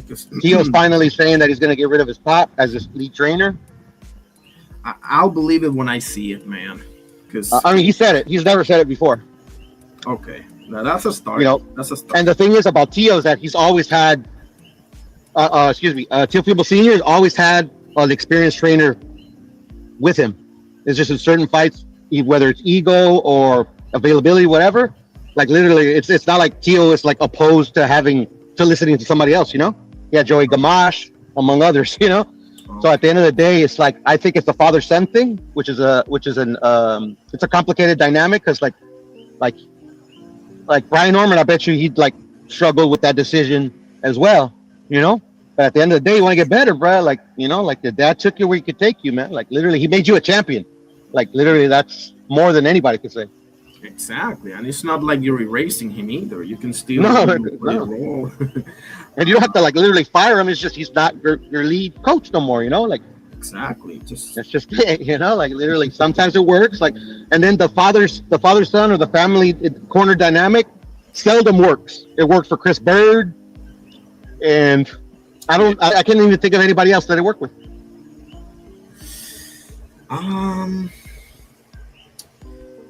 Let me think. Shit. In the long term, I mean. In the long term, not the short term. The short term, yeah. A lot of success stories. But in the long term, nah, man, it's... I mean, like literally, if you are at the extent of your capabilities, bro, it's nothing wrong in acknowledging that. It's actually what you're supposed to do. Exactly. You gotta have some character and just make an executive decision. You know, and a fighter that I think needs to do that yesterday is Kid Austin. Oh yeah, of course, you know, because look, it's his dad. He's never trained at the highest level, so he's gonna cap out, you know, unless he's a savant. Savants exist. I wouldn't bet my money on that guy being a savant. But. No. But I mean, like literally, Kid Austin is a very good fighter, bro. But I mean, like literally, like at the next level, obviously, it's like. I haven't seen the progression yet, so you know. But Kid Austin's got to realize that, you know, and so does his dad, you know, because dads can be stubborn too. It's stubborn as holy hell. And another fighter that really needs to do that if he is coming back is Subriel Matias, bro. And he already did that, and it worked for him. The only thing is that he lost the fight. I actually think he needs to keep going with the trainer that he currently is, because the trainer that he had before sucks. And thank God that you know, it was a blessing in disguise that he lost to Paro or whoever he lost to, and he got rid of Panda with his crappy ass. And I don't think Panda is like horrible. I just think he's extremely overrated. So Panda's gonna have to realize that shit too one day. Interesting. That's just my take on it. But like I said, Panda got these guys to where they got them. So I'm not totally knocking them. It's just like I just think he's overrated. I don't think he sucks. You know, I'll take that back. Could be. Work for Subriel. That's all I know. Man, I'm hoping he comes back. The problem with Subriel is he had this style, bro, that just absorbs too much punishment, and that's gonna catch up to you, bro, sooner or later. Same with Munguia, same with even though it doesn't seem that way, but the same with Vaquero Navarrete, man. Like, oh no, Vaquero is good. Vaquero's good because he essentially trains himself. Like, I don't know if you've seen in like his worst moments, like he's the one like literally like acting like he's the head coach. He's like, I think it's his uncle or his pop or whatever that's his lead trainer. Like, I remember when he had that he almost got knocked out versus the Australian, Liam Wilson. Yeah. Like, literally, like, bruh, the entire corner was freaking out, and I thought it was a fucking like boss move. Fucking Vaquero was like telling him, "Hey, relax, calmados, relax, no pasa nada." And he did what he had to do. You know, like, I love Vaquero, man. Vaquero is extremely underrated, bro. He's a good fighter, man. I'm glad that he put it all. Like, literally, like, he didn't need a new trainer. He literally put it all together versus Sugar, bro. Like, he was dominant, bro.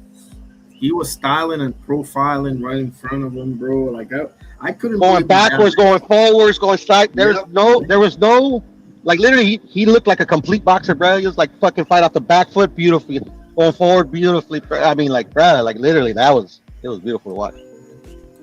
Here's a question from Carrier to you.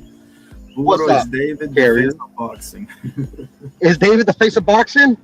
No, he's not the face of boxing. He is boxing, Carrier. Like, he's literally like, I haven't seen a guy of this caliber since Sugar Ray Robinson, bro. He's better than Sugar Ray Robinson, actually. There you have it, Carrier. But no, I don't think he's the face of boxing. He's not even close. But the win versus Ramirez was impressive. But like I was telling everybody yesterday and a couple other days, I probably told you already on Cass's channel, wake me when Benavidez does something. He did something. So I woke up. So now I'm going back to sleep because now he wants to fucking fight catch weights and shit again. So, like, literally, like, you know, I'm gonna let him do his clown stuff and entertain y'all. You know, for me, it's what he does in the ring. That's it. I gotta see that Opetaya fight, bro. Yeah, no, that's to. Yeah, like, one day he's got to fight the best. He's yet to do it. Exactly. I mean, you can hide behind Opetaya's resume all you want to. Everybody knows that's the best cruiserweight on the planet. Exactly. He's never fought the best at any weight division he's been at, bro. And just like I gave him his flowers for destroying an excellent fighter in Zurdo Ramirez, which I never thought he was going to get beat up like that. Like, once he does it versus one of the best in the divisions he decides to fight in, give him his flowers again. Ain't hard for me. Let me show you something that Roy was saying, because I kind of agree with him. And I kind of disagree with him. Obviously, Roy Jones has forgotten more boxing than I'll ever know. But just on this take right now, let me just share my screen. I want to get your take on this. This is interesting. And Carrier, your opinion as well. Anybody here, give me the Cass if you're still here. Anybody, because this is very interesting what Roy just said. He was with Andre Ward and that thing they have all the smoke and everything. He was saying, let's show you here. There we go. And before I forget, Irony, I wanted to add something that you were saying earlier about fighters avoiding other fighters, whether for an extended period of time or their entire careers. Like, literally, like, that's an attribute solely reserved for, like, American fighters, in my opinion. Like, no other fighters, especially Mexican fighters, aren't afforded that luxury. Mexican fighter can never avoid anybody. They'll get chewed up and spit out. That's true. And the same with us too. We don't play that game. It is what it is. That's a compliment, to be honest. Like, literally, like, they know it, and of course, it is what it is. Of course. Listen, I love the USA and everything else, but when it comes to boxing, bro, like, they really leave a lot to be desired. And listen, not everyone, obviously, because I love talking to Cass and McQueen, T. Hill, you, and all others, but by and large, they live in this la la land of just retire undefeated. You know, make sure you rack up enough wins, whereas we can forget. You know, that you avoided this guy here and this guy right here and the other guy right there. Just retire undefeated, and we can just say that you were undisputed and you did this and you did that. And I'm like, hold on a second here. Let's read between the lines here. Like, we never had an undefeated champion in our island. So what? Yeah. This is the thing, bro. Like, you can never convince me with your words what you are, ever. No fighter. Exactly. No matter American, Japanese, Mexican. You're never going to convince me what you are with your words, bro. Ever. This just ain't working. Exactly. We see right through that shit, bro. We know this. And there's nothing to see through. It's just like, you know, boxers box.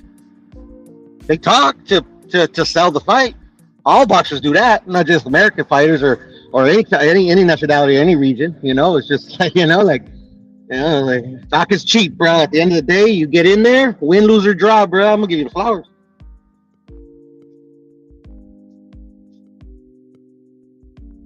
But yeah, but thank you, because I was gonna forget, you know.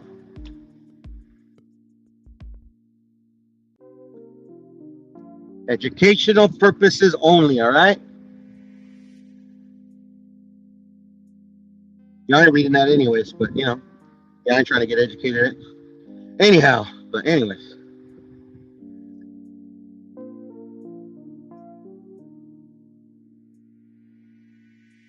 We lost irony for a little bit. We'll be back. Let me see. I'm on my phone, so the chat is hidden. Let me see. Facts, irony, yeah, man. Irony be dropping them facts, bro. Get carrier, bro. Like that's what I'm saying, bro. Booted myself out. You're back. Cool. Now, just telling Carrier about 175 and David, I'm making it. Whether he can make it or not, bro. Like, motherfuckers are naive as all hell, bro. Like, that motherfucker is not going back down, bro. I mean, of course not, bro. Like Shakur, like people at pipe dream, bro. Shakur is not going back to lightweight. Y'all crazy. But anyway, digress. Well, in Shakur's case, I don't know why he said that, but he said that the Mutratalla fight, because Mutratalla, if memory serves me correct, Mutratalla wants the fight at 40. Because Mutratalla already said he's done at 135. Yeah, correct. Exactly. And you're right, sir. You're right. Because of the ring title, I think, or something like that, Shakur was pressing for it to be at 135. That's the last thing I heard. Shakur Stevenson is another one that I'm giving the people's eyebrow to, you know, because everybody's singing your praises and you're good, bro. But you ain't fought nobody, bro. Let's be honest here. I hate to be the asshole that says it, but Tio, you're muted, Puro, just in case. I am. I'm actually going to switch devices, irony, but keep cooking. I'm listening. Oh, okay. I wanted to watch to show you something when you come back, because I mean, Tio already lost to Cambosos. Everybody know that Cepeda dropped one of those to Tevin Farmer. Everybody know that. Jamel Herring, okay. Edwin De Los Santos, don't even get me started on that shit. Valdez, overrated. Who else? Artem Harutunian. I actually give you that one, but is that really that much? No. I'm forgetting a few names. I know this. Josh Padley, that's not his fault because Kid Austin pulled out, so I'm not going to hold that against him. Shit. What's the other one, man? I'm forgetting a couple of names. This guy, the Japanese guy, Yoshino, was pretty good. There it is, Puro again. So let me show you this now that my screen is finally sharing. I want to get your take on this, Puro. Roy Jones talking. Talk to me, bro. Talk to me. Forget about everybody else. Go straight to Usyk. Don't play with nobody else. The Usyk fight is one of the biggest fights of this decade right now. Take it while it's hot. Don't play with him, and don't let him play with you. It is not smart for David Benavidez to give Jabatai a shot at his name right now because he's hot right now. You go up and fight Usyk while you're hot, and it makes sense. You can always come back down and fight Batai if you want to. You understand? If you lost to Usyk, Batai fight still there. If you lose to Batai, Usyk fight gone. So be smart about this thing. Go take Usyk while the iron is hot. You beat Usyk, you don't know how to see Batai unless you want to come to heavyweight. But if you go fight Patai and lose, you don't get a chance to see Usyk, and you don't get a chance to make history. That's crazy. You're on a rail right now to do something that nobody ever done before. Now he can go super middleweight, light heavyweight, cruiser heavy. While you on this roll, go see Usyk. Why would you play with a guy who's just as dangerous as Usyk, not as known as Usyk, not gonna bring you as much money as Usyk? Bro, look, who else is doing this, man? Who else is leaping people like this in cruiserweight? I'll wait. That is known as Usyk, not gonna bring you as much money as Usyk when you can just go straight to Usyk. That's kind of crazy. That's how boxing misses out on big fights. They go make these other small fights that they think are safe, okay fights. That's how they've been missing on AJ Fury. That's how they've been missing on AJ Wilder. I mean, you name it, bro. And then those small fights destroy the big ones. Let's not do that. In a boxing ring with those 10-ounce gloves on, anything can happen. And that's my words to Dave Benavidez, because I know he listens to me, he looks up to me, he thinks a lot of me. I'm gonna tell him it's okay to say no, Patai. You haven't proven yourself right now. I want somebody who's proven like I am. I want Usyk. That's what he should do, without a question. That's the fight that I'm hearing that Turkey wants to make this year. That's a chance to make more history. It's a huge risk for both fighters, but obviously Usyk has a major advantage just being at the weight, and he ain't just no sloppy heavyweight that Benavidez can punch on. He got skill with that size. That's a generational wealth type of payday that night. Udo, what you think? He's speaking facts, bro. I mean, that is the play. The Opataya fight is not even available to you at all, you know, because he's at Zuffa. You don't make your own decisions, and Samson has made it clear the any fight with Benavidez has to be on the platform that PBC is on. So until you call the shots, like literally, like you gotta take the fight that's available to you, which is the biggest fight, which is Usyk, because Usyk will go wherever. Like Usyk is not gonna be like, oh, it's gotta be here, it's gotta be there. No, like Usyk's, you know, pay him enough, he'll be there. Yeah. So, yeah. And listen, you're playing with house money against Usyk because you're moving up to him. He's been here. He's undefeated as well. He's going into the Hall of Fame. I mean, if he retires now. So you're playing with house money. You go over there, you get starched. Okay, it didn't work out. You're not a heavyweight. Let's go back down to cruiserweight and kick some ass. You know, you're kind of playing with house money here if you go to Usyk, because every advantage, except for the age and a few others, are going to be on Usyk. Every single advantage is going to be on Usyk's. Almost every single advantage is going to be on Usyk's side. So if you take a loss over it, it's kind of like Sander and Boots. Okay, nobody's moving up, but I'm just saying from a genuine standpoint, Sander has got nothing to lose on this fight. He's 23 years old, on the unified world champion already. You lose to a guy that nobody's even close to in the skills department, Butsenis. I mean, unless you get massacred in like 30 seconds, bro, it's all good, man. It's all good. I mean, I agree. Everything. But other than like he's got a lot to lose. What's his name? Zayas, and that's because I think Boots is really gonna put a walloping on him. But at the end of the day, like it's all how he reacts from the wallop that I think is coming. You know, like literally he could get his ass obliterated, but still come back. You know, like fighters come back all the time because he's young.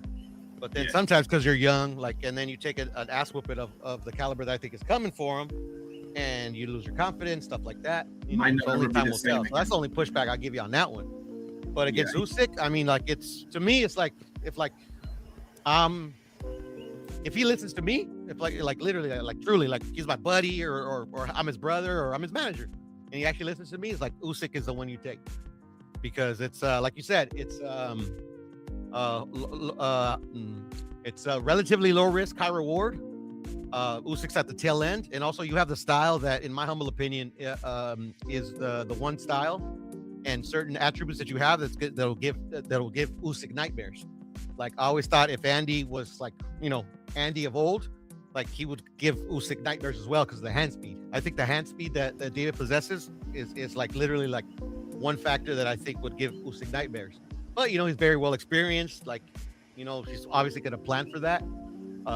He knows he's going to know that's David's highest attribute, so I'm sure he's going to come in well prepared. But I mean, like literally, you have something that's kind of like an ace up your sleeve. And if you lose, you lost. You know, like ain't nobody expect you to fight Usyk next year, your next fight, 2 fights from now, and like, oh, you're going to destroy him. You know, you're going to go up there. You know, like everything where Roy said, 100% agree. And then, like I said, you got the hand speed. Yeah, that part is very interesting because I actually believe that that's true, Carrier, and at least in my opinion, that's true. But no, that's a fact, Carrier. That's a fact. I'm sorry. Yeah. But that's true, man. I would actually say that the hand speed advantage goes to David Benavidez. I'm willing to admit that. You know, aside from him being younger, he's got the hand speed. He's got a few advantages, but at the end of the day, the A side is going to be Usyk. I don't think there's any question about it, especially if it is at heavyweight, because I don't see Usyk like dropping all the way down to cruiserweight again for that fight. I mean, what for? But it's not even all the way down, though, brother. Well, yeah, that's true. He ain't the biggest dude, you know? It's not that much weight, bro. It's not like literally like, what, 20 pounds? Yeah, it ain't, and you've been there before, but... Yeah, I mean, no, like literally Usyk, literally he in everything, but like I said, the hand speed, and he's younger. He literally does everything leaps and bounds better than David Benavidez. You know, but still, it's like literally you don't turn down opportunities if they're there. You know? And if it's really there, if it's if Usyk's ready to truly ready to play ball and give him the opportunity, you don't turn that down whatsoever. Go for it, and who cares if you lose, bro? Canelo lost 3 times, people still love him. AJ lost, people still love him.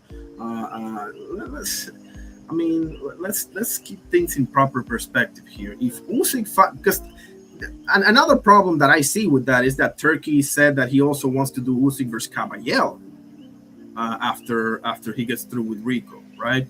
So but that's not even a problem, brother. To be honest, it's just like I can fight afterwards.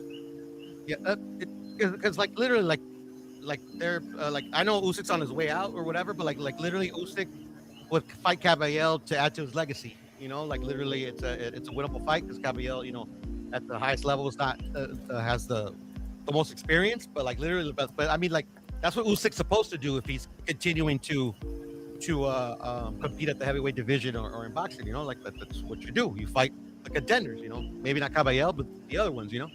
But at the end of the day, I don't see a problem with it. Like literally, like I see a problem from Benavidez' standpoint, where like he's talking all this stuff about fighting Bivol at 190 and then this that, and the other, and then lying to the people saying that he'll go back to 170. All this type of like goofy stuff, which he can say whatever he wants, whatever. But at the end of the day, like literally, like I mean, we're not in the room. We don't know how real that fight can be made. But right. If it's real, I mean, take it. If it's not, then you move on. And then the other alternative, though, irony for David Benavidez is that he can actually do what he's never done, is actually pick a weight class and start doing what all other boxers do. Like cleaning the house. Yeah. Fighting the guys that put in front of you. Like literally. Like, so you're thinking Noel Mikalian? You can't rely on Dimitri Bivol, Artur Beterbiev, Canelo, Callum Smith, any other of the other fighters that are contemporaries to do all the work. I mean, you got to shoulder some of the load. I mean, eventually, or don't. At the end of the day, if you don't do it, I don't care. Because, I mean, I'm starting to really feel bad about Kabayel because the problem is, LB, how you doing, brother? God bless you. Because the bigger fight is without a doubt Benavidez as opposed to Kabayel. I mean, let's be real here, right? Like the return on investment on Usyk versus Benavidez doesn't even compare. I mean, excuse me, the return of investment in Usyk versus Kabayel doesn't compare to the return on investment on Usyk versus Benavidez, bro. From a Turkey standpoint, from a whatever standpoint, so. Kabayel's probably going to miss out on that, and they're probably going to do Usyk and Benavidez. But let's say that they do Usyk and Kabayel. So I actually agree with what you said, bro. Why not clean house? The problem is that cruiserweight is not the deepest division, and not for nothing, Zuffa got a few cruiserweights, man. Like they got Rosicki fighting CBS now. They got some. So I mean, low key, bro. Zuffa may have the best cruiserweight division out of all that right now. You know, but cruiserweight is cruiserweight, and it didn't Usyk had zero problem, like literally, like at the end of the day, bro, you fight who they got there, or you do things that like you literally be like, oh, okay, I see what you're doing, but if he, like I said, if he does it, oh well, if he does, kudos, and for Kabayel, I don't feel bad for him at all, like just like David, like Kabayel, don't tie yourself to one fighter. If for whatever reason, for whether you're control or out of your control, if Usyk at this moment in time ain't available, fight the other dudes. There's a guy by the name of Moses Itauma. There's a guy by the name of Daniel Dubois. I was just about to say, if I'm Kabayel, I'm pulling up to Wardley Dubois. You should go there, man. To be honest with you, go over there and find a way to get your ass in that ring and call out the winner, man. I mean, Kabayel realized that times have changed and you might never get a title shot. Are you going to stop boxing? I wouldn't. The thing is that Moses Itauma, here's the word on Moses Itauma, right? They want him to be the youngest champion after Mike Tyson, right? They want him to be champion before 22. And the guy that they say that they're going to call out is, you guessed it, Murat Gassiev. He's a champion, Murat Gassiev? Yeah, he took the, regular from Pulev. But I mean, who's the WBA super? Give me a second. I don't have the rankings in front of me. If they have it, cool. If they don't, well then okay. Gassiev is the champ. So okay, that's cool. He's the regular on the BA. Yeah, on the BA. Okay, but who's the actual WBA champ? Usyk. Okay, well then, at the end of the day, like, sorry, Moses, if you fight Gassiev, you beat him, you're still not a champion. So exactly. Thank you. You want to become the youngest, you got to beat Usyk, or wait till somebody beats Usyk and then beat the guy that beat him, or fuck all that and take the advice I give to Kabayel. You might not get the championship shot anytime soon, maybe not at all. Keep fighting. Yeah, stay active. All you can do is stay active, really. And become as undeniable as humanly possible. I mean, people say records are overrated, but that's a bunch of bullshit. You are your record. Yes. Like literally, like your record's the only thing that matters. Exactly. Nothing else. But sometimes, like on your record, when all said and done, you fought this guy for the championship. You might lose, you might win, but you fought for the championship. But at the end of the day, he's on your record. The thing is that Wardley is the only other champion because they stripped Usyk is in the BO, and that's Fabio. So to me, if I'm Kabayel, first of all, if I'm Kabayel, I'm not taking Moses Itauma, and if I'm Moses Itauma, I'm not taking Kabayel either, because that's too much of a step up. After I know that he's fighting, August or something like that. Opponent is still not defined, but you just beat Jermaine Franklin, bro. Like I don't know what the rush is with this. How is that a step up, though, Irony? I don't understand. No, that's the thing. Like, that's too high of a step up from Jermaine Franklin, in my opinion. But why? Why is that too high of a step up? Kabayel, although impressive, hasn't beat anybody that we consider old. Elite? Career contender, former champion, this, that, and the third. Like his best win is Frank Sanchez, which is, like literally he's on his way out too. Like he's never been a champion. It's just he beat a very highly rated contender. Well, and Moses has done the same. Literally, they're on the same level. There is no step up. It's actually, for me, in my humble opinion, is the actual natural progression of who you're supposed to fight next.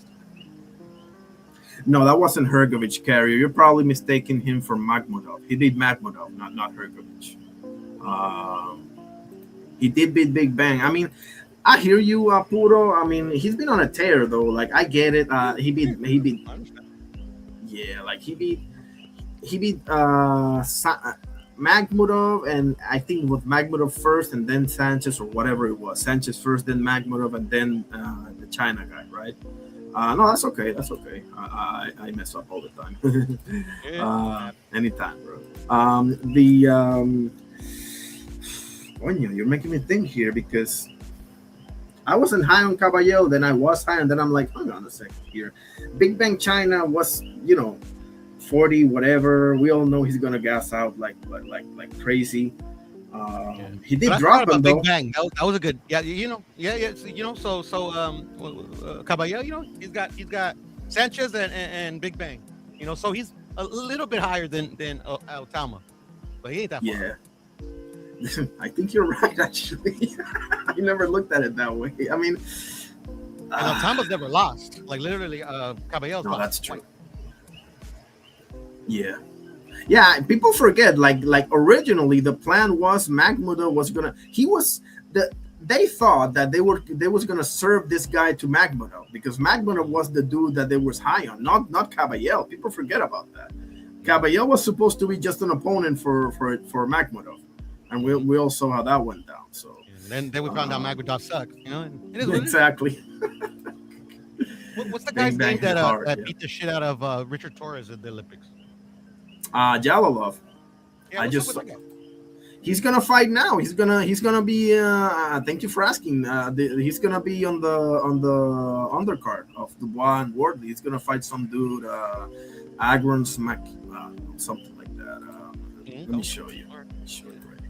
Yeah, man, he's an Olympic gold medalist that beat the shit out of to be the best prospect in heavyweight boxing. So let's get him some work. Here it is. Let me show you. I just showed it a few minutes before you popped up. Big Bang does it hard. LB, you wow. No, Big Bang impressed the hell out of me, bro. I thought he beat Joe Parker, but it was super close. So literally, I'm not mad. That literally could have gone either way. They gave it to Joe Parker. I'm mad at it. But I thought Kabayel did enough with the knockdown. Still Kabayel, excuse me. Big Bang. But then Big Bang got cooked by Kabayel. So, it happens. He does have great body work, though. Got to give it to him there. Ooh, yeah, no. His body work is, second to none. Yeah, for sure. Let me show you. You just, oh, man, I showed this I don't know, 20 minutes before you popped up. Because I posted this on my Discord the other day, and he's been fairly inactive, the Jalalov kid, Yeah, right. That's what I'm saying. What happened to that dude?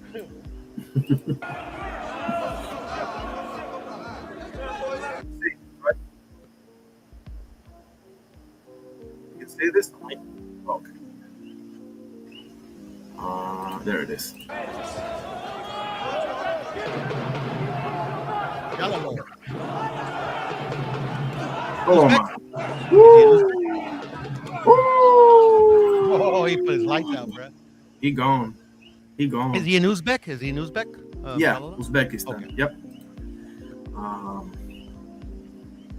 They ain't playing, bro. They ain't playing. And I love Bloodsport, by the way. I love Bloodsport. He literally slapped them, bro. He literally slapped them. Yes. They're good, man. I'm telling you. They're really freaking good. And what's the other... what's the other thing? He's fighting. Let me show you who he's fighting. I haven't even talked about the Zuffa card. Let's see. Blasphemy. You gotta talk about it. Mostly junior versus. He went 9-9, right, LB? Bro. He literally was out. The card is actually not so bad. I mean, thank God for David Morrell and Jalalov. Excuse me, I need to be right back. Yeah, no problem. So here it is. Here it is right here. He is the 6th fight of the night. 6th fight, Bakodir Jalalov versus Agrons Makisi, who's 21-3. So it's probably a showcase fight. Let's take a look at this guy. See what he's got. From Croatia, southpaw, 6'6", 21-3 with 19 KOs. All 3 losses were by stoppage as well. Last time, yes. I gotta leave you. I'll come back if you're still on, but tengo que bajar la compra. Daddy duty, bro. I'll be back. Appreciate you, bro. No worries, homie. So we got Agron Makisi, right? He is last fight before this one was on October of last year. And he lost by stoppage on round 5 against Artem Suslenkov, who's 12-0. Before that, he won by KO with a guy that's 10-20. Yeah, it's a showcase fight, fellas.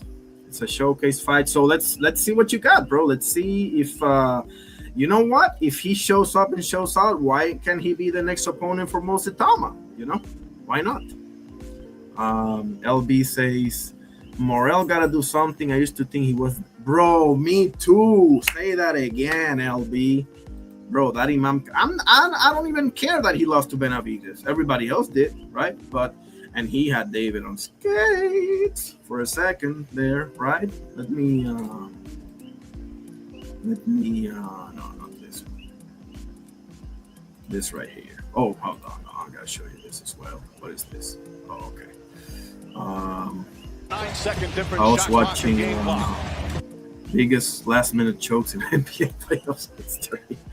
Morel, Clips, Benavides. How quickly people forget, huh? Morel, what was it, round 4? Yep.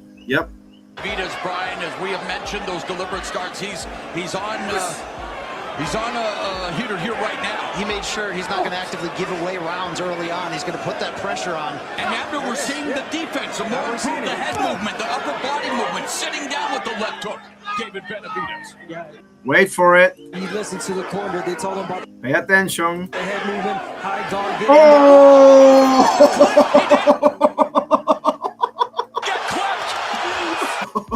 Let's see that check hook again, bro, because that was just too pretty.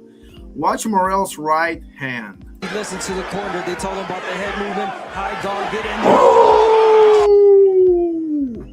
Oh boy. Picture Opetaya catching him with that same shot. What do you think is gonna happen, guys? Seriously. Do I need to show you this? Do I need to show you this?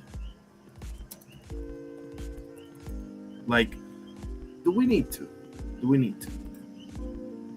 Yeah, we do.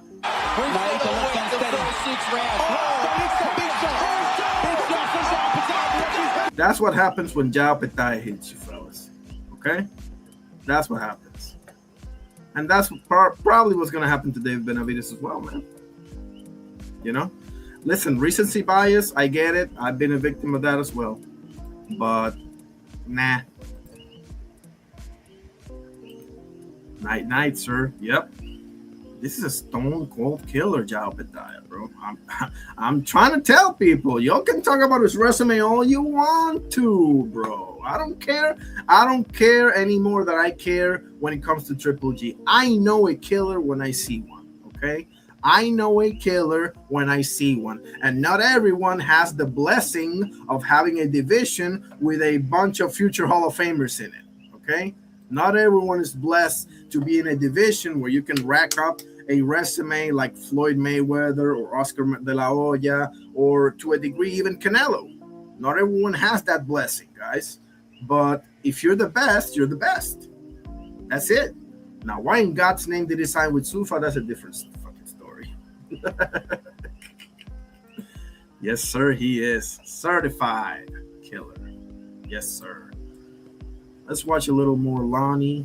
And I'll give it 10, 15 more minutes. If not, I will bounce. Oh, let's check the surveys.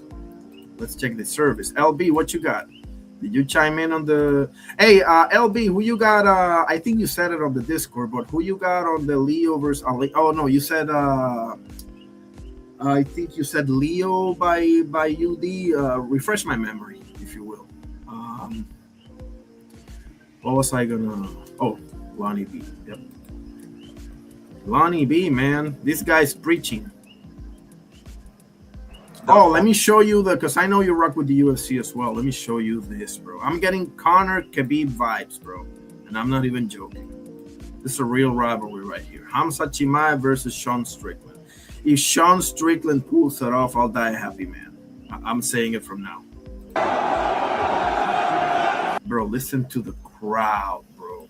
Oh, that's fight atmosphere right there. Be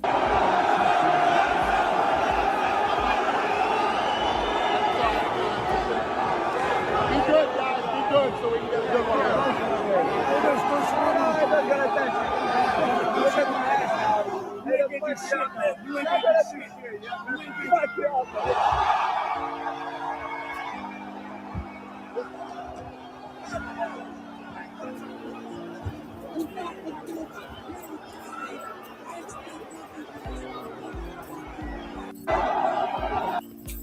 Now, this is as heated a rivalry as you'll ever see, guys. I've been watching the UFC for 20 plus years. This is one of those rivalries, guys. Seriously. He says, I think Leo gets him somehow. I don't know who wins between him and David. I mean, listen, I give David, I'll say this, okay? Because I can smell it in the air. People are thinking I'm a David Benavidez hater. No, bro, I love the guy. I actually love him, to be honest with you. And I'll say this.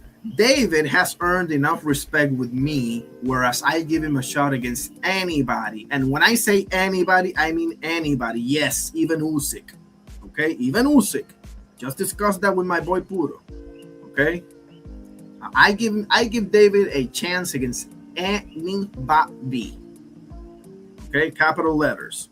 You got to give him that much. Okay, now we can talk about the X's and O's and the P's and Q's and this and that. Okay, footwork, defense, hand speed, chin, resume, size, youth, etc.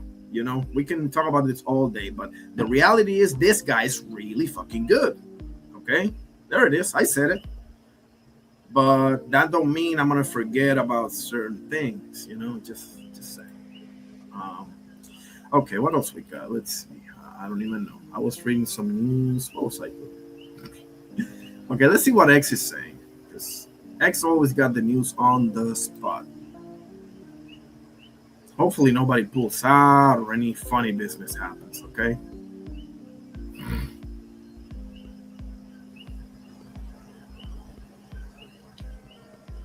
PJ Tucker retired from basketball just in 1 hour ago. Let me share my screen so you guys know. I'll talk about news about anything. My Yankees are swimming. I think they're 25-10 or something like that. We're going to the World Series against either the Dodgers or the Atlanta Braves. I know it's really freaking early, but that's the Yankee in me. LB says, I honestly think that fight is far from being made unless both won that smoke. Which one? Usyk or Opetaya? Which one, LB? Which one?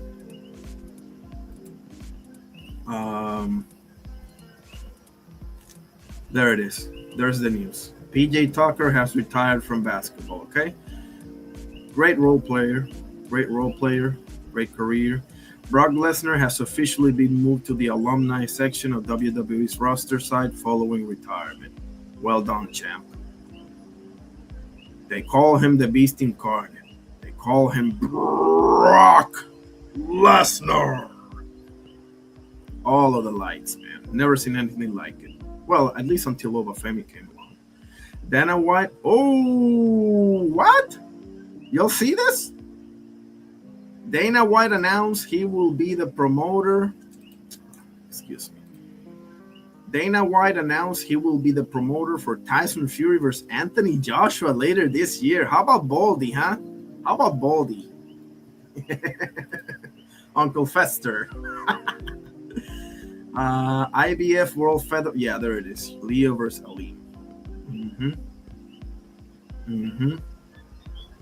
This is going to be a good fight, guys. Something tells me this is going to be a good scrap. Don't sleep on this one. I know everyone's paying attention to the heavyweights, and rightfully so, okay? But this is going to be good, guys. It's going to be good. Imagine Aleem being champion at 35 years old. Imagine that. How cool would that be, man? Today makes 37th anniversary of the shot. LB, you're gonna love this. LB. The inbounds pass comes into Jordan. Here's Michael at the foul line. A shot on Elo. Good! The set the Cleveland Cavaliers. Michael Jordan hits it at the... That is so awesome. Japan has... Oh, this is for the grappling thing of wrestling. That's good. Just look at their ears. You know they're wrestlers.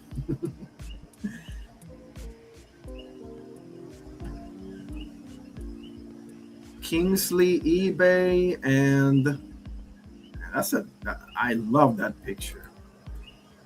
Kingsley, eBay, and Dante Stone are throwing down in a heavyweight Crossroads main event June 20th in Phoenix. Both are 30-something. Coming off tight split decision losses. Expect fireworks at the start. Yeah, eBay is the guy that blew that toupee off of Miller, right? Kings, is that the guy that blew the toupee off of Miller's big old head? Oh, Jairus David. Okay, you're saying the Bob Wardley will end in the DQ? Come on. Oh man, I love it though. Carrier's asking you, LB, if you're a Caps fan. No, I think he's the Nuggets. Isn't the Nuggets your team, LB? You told me the other day. I'm a Celtics guy, but LB, I think he said the Nuggets. He'll answer you in a moment. LB says, I like Aleem, but he starts fast, then runs out of gas. Yes. Oh, yeah, you're actually right. And start getting hit with punches he shouldn't get hit with. Yep. Yeah, see that, Carrier? There it is. He with the Nuggets.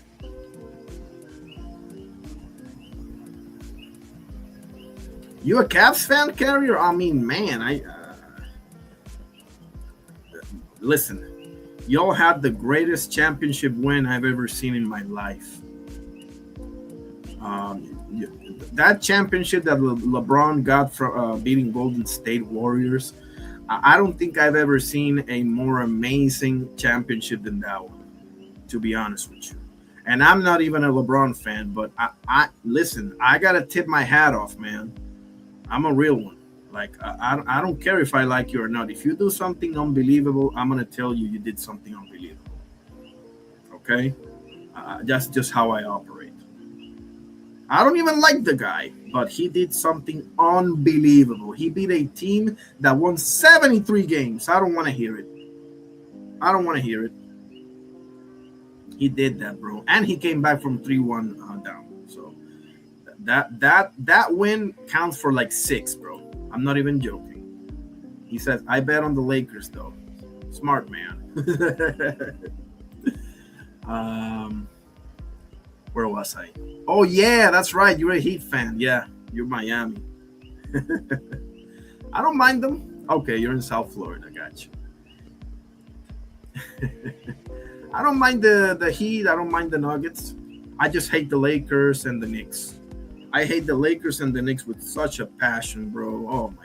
Listen, my favorite player of all time is Kobe Bryant. But, exactly. Thank you, LB. Exactly.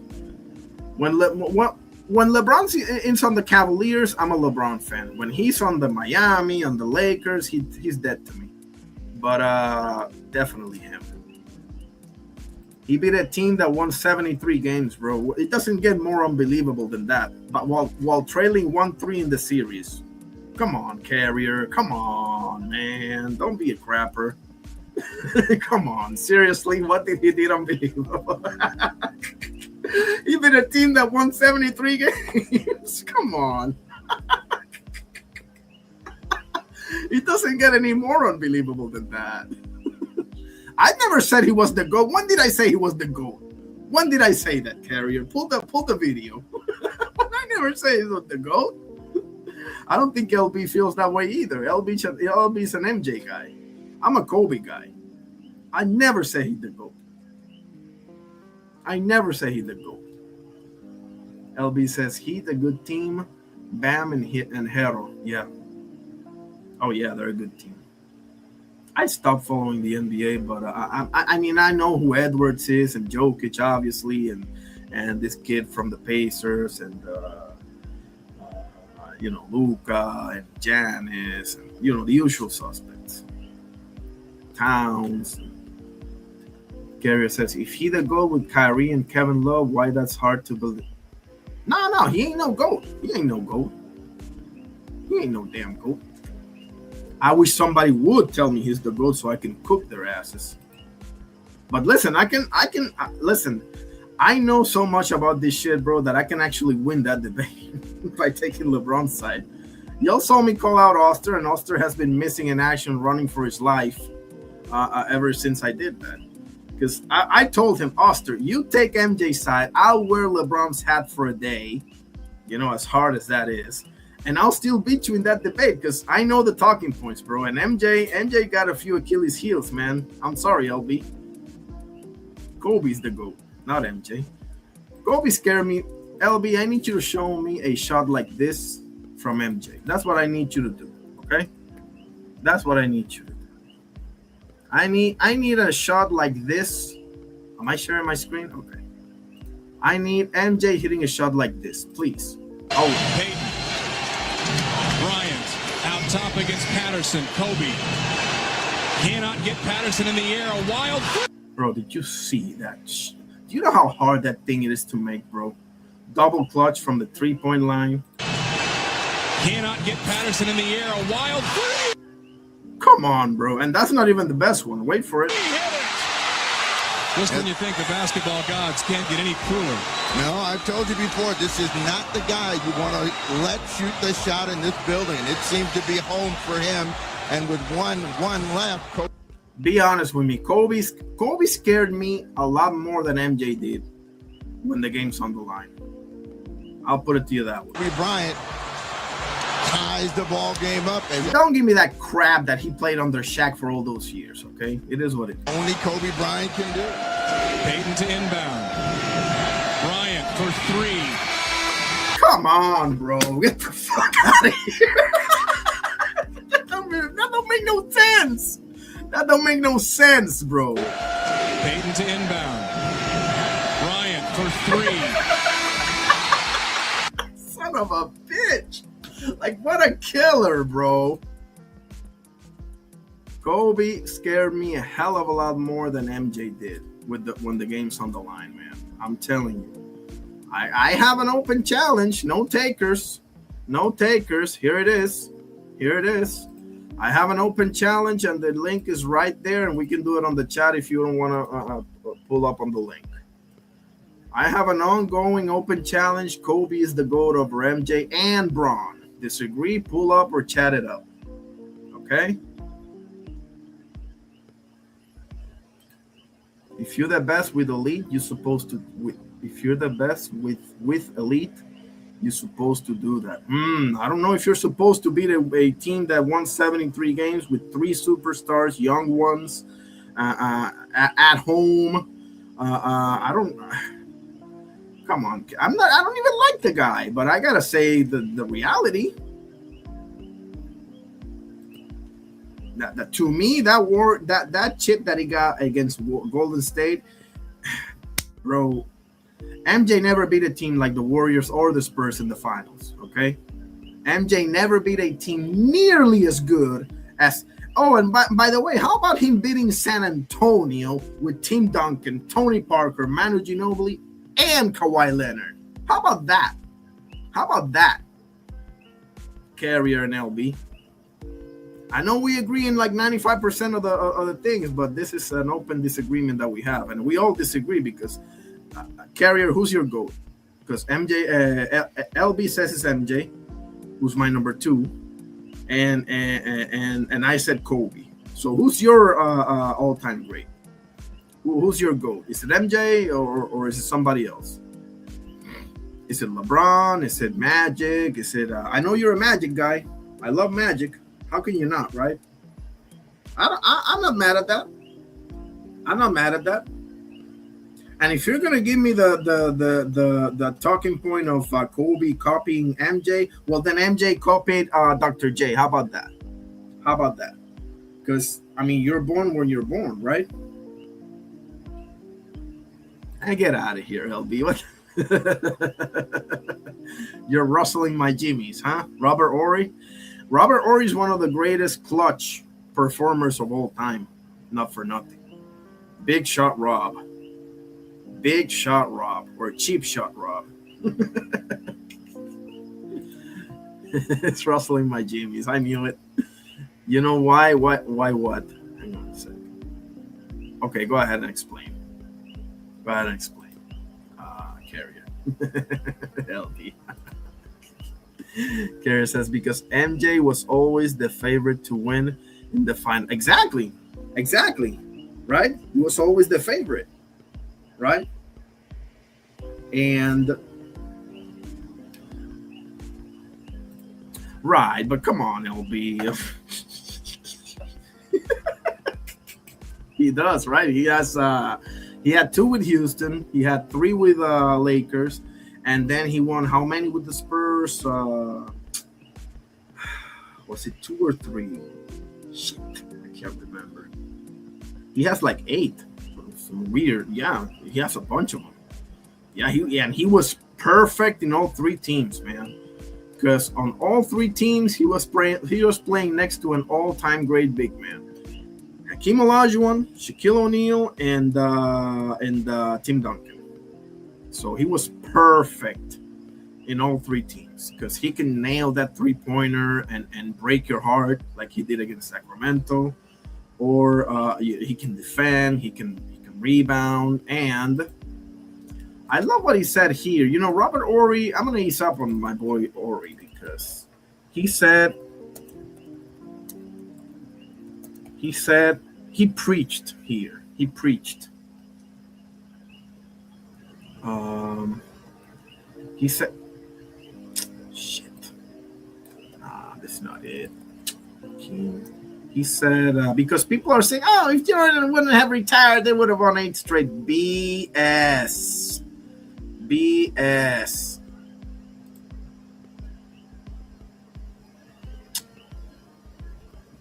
Let's see.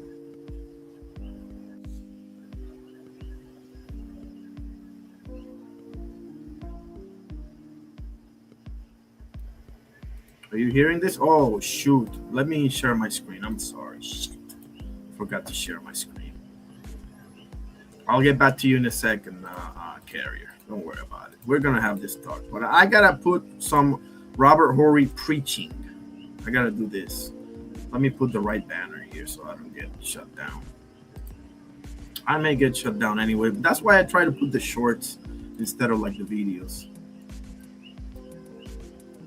Hakeem Olajuwon you should know how good he is when LeBron, Kobe, all these guys go to him for advice and on how to do his footwork. You know, this guy's footwork was some of the most amazing footwork you ever see. And if you ask Michael Jordan what one guy he ever feared, it was Hakeem Olajuwon. He used to call us, I'm scared of the big African. And the people out who are Chicago Bulls fans, I know this question comes up a lot. They always wonder those 2 championships we won in Houston, we would have won them with Michael Jordan would have been playing? Yes.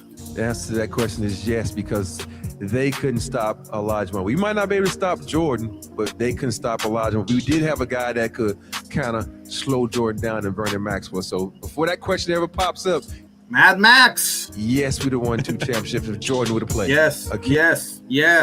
Absolutely, man. Enough of this crap. Greatest center of all time. He was a bad boy. Damn straight, LB. Absolutely. Greatest center of all time. I said it. Robert Ory the GOAT. Get out of here, LB. I'll tell you this. He's probably the GOAT role player, and that is a compliment, bro. Listen, you don't win a championship without great role players. Listen, let me put it to you this way. Steph and Clay, right? The Splash Brothers. You can say whatever you want about those two. They ain't going anywhere without Draymond Green. We all know this. They don't win jack without Draymond Green, okay? Just put it to you that whether you like him or not, they don't go anywhere without Draymond Green doing all the dirty work for them, okay? So just saying. And the same for MJ and Pippen. MJ and Pippen, say whatever you want about them. They don't do anything without Dennis Rodman, okay? just to be clear. Carrier says, when you perform at a high level in the moments that count, how can you be the underdog? Okay, let me read that question again. When you perform at a high level in the moments that count, how can you be the underdog? I mean, it depends, because Reggie Miller is one of the most clutch players of all time, but so is MJ. So when they face each other, Reggie Miller is naturally the underdog, right? And let's see. Kobe and LeBron faced and beat much better teams in the finals than MJ did. Now, I'm not putting that against MJ. Well, I kind of am, actually, because he got swept routinely in the first round when Larry Bird and the Bad Boy Pistons were not 75 years old, right? When the Celtics and the Pistons were not 84 years old, they swept his ass on the first round. You know, so I hate to be the asshole that says it, right? But I'll be the asshole and say it. I'm not picking as Kobe or Mike in the fight. Smart man. Ain't a man alive can say he slowed Mike down from scoring. Well, probably not. And I don't think there's a man alive that can say that they slowed Kobe from scoring either. But man, this is so awesome. This is awesome stuff. I'm gonna put up the linko dinko. I'm gonna give it 10-15 minutes. I'm gonna show some goodies.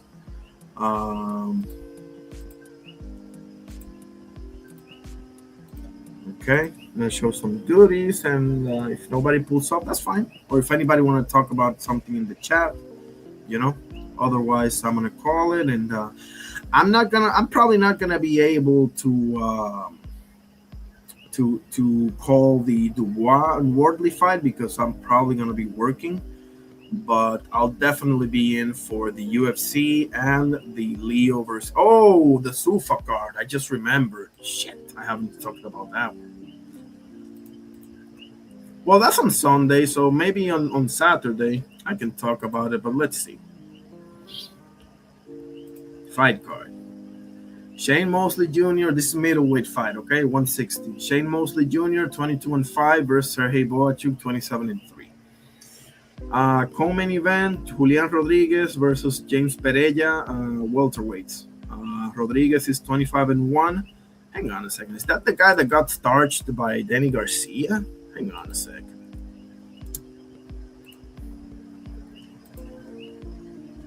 No, that's not him. Okay. Then we got Misael Rodriguez versus Andreas Katsurakis, both 16-0, middleweight, okay?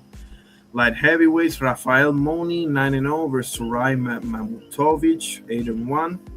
Lightweights, Justin Viloria. Is he related to Brian Viloria? We'll see. Versus Cesar Ortiz Castellanos. Viloria, 12-0.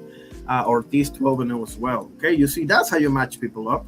Heavyweights, Damazian Van Hooter, 11-0 versus Rafael Murphy, 18-1. Bantamweight, Emiliano Cárdenas, 10-0 versus Alexis Alvarado, 9-1-1. And light heavyweights, Rakhmatulo Boymatov, debut versus Caleb Hall, 6-2-1. That's about it, fellas.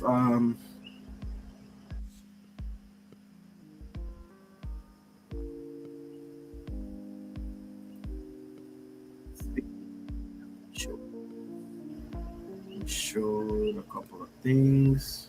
Yep.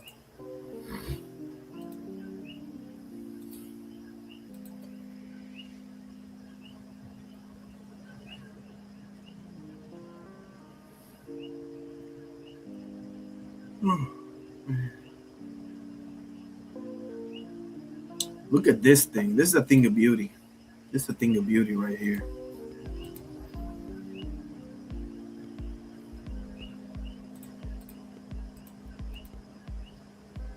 This right here is a thing of beauty.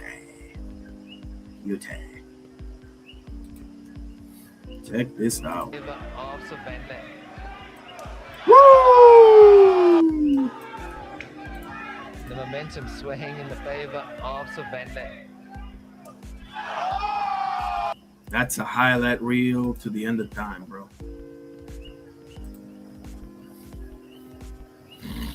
Come on. It's taking so long, bro.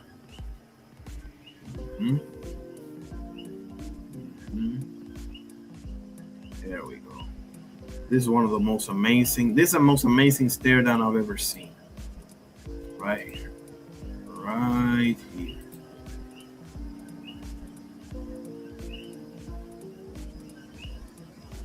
Oh boy!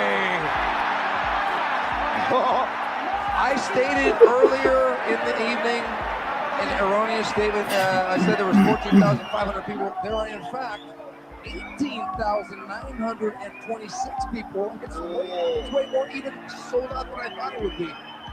You got Wardley Silva against Mirko Krokop from Croatia.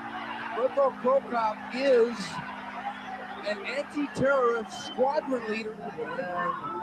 In some ways, there's a lot at stake here other than just the match. It is a non-title fight, though. Yeah, Kabayel gave him a high kick. I think you can expect any type of high kick back. There it is. And it was shielded by Wanderley's arms. What a kick to the body. To the liver.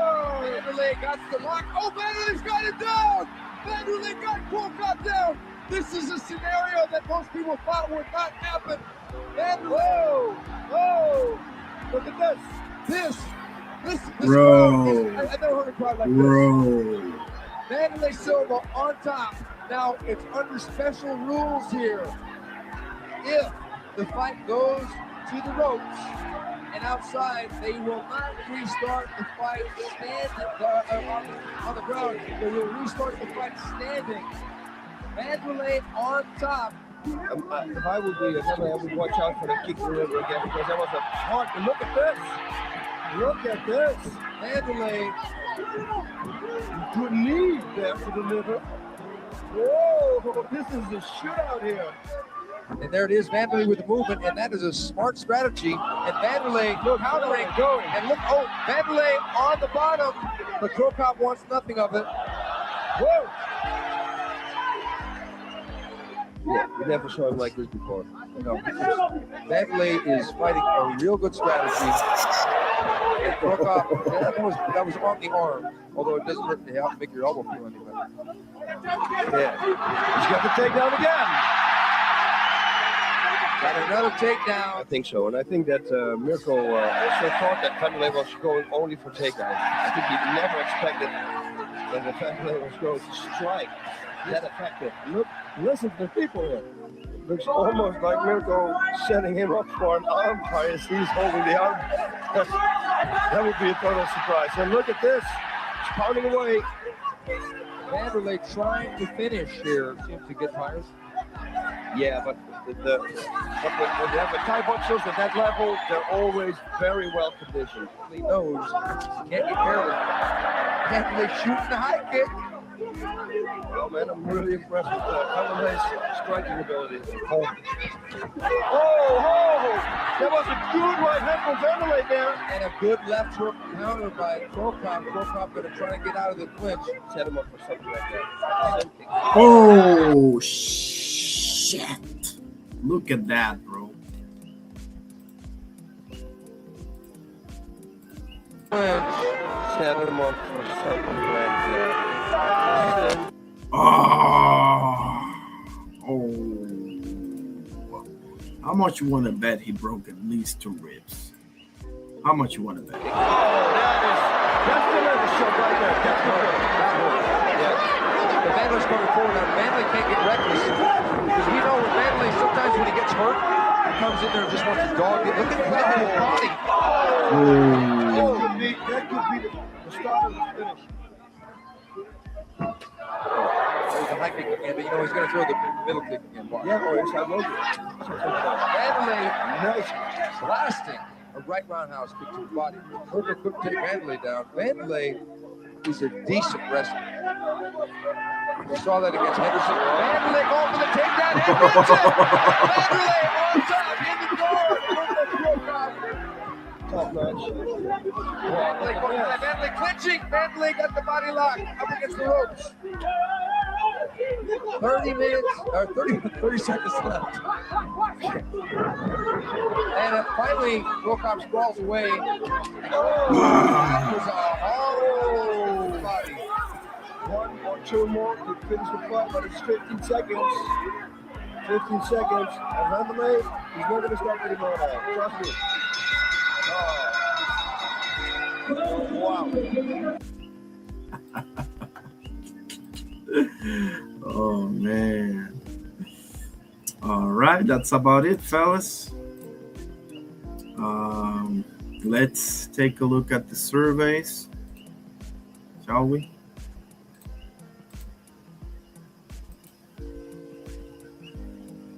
Okay, no votes on the vertical. And on the laptop, we have 4 votes, 3 for Dubois by KO, 1 for Wardley by KO. I love it. I love it. Okay. Yeah. That's about it, fellas. That's about it for this one. So let me go ahead and end it with the Lord's Prayer. Okay. In the name of the Father, Son, Holy Spirit.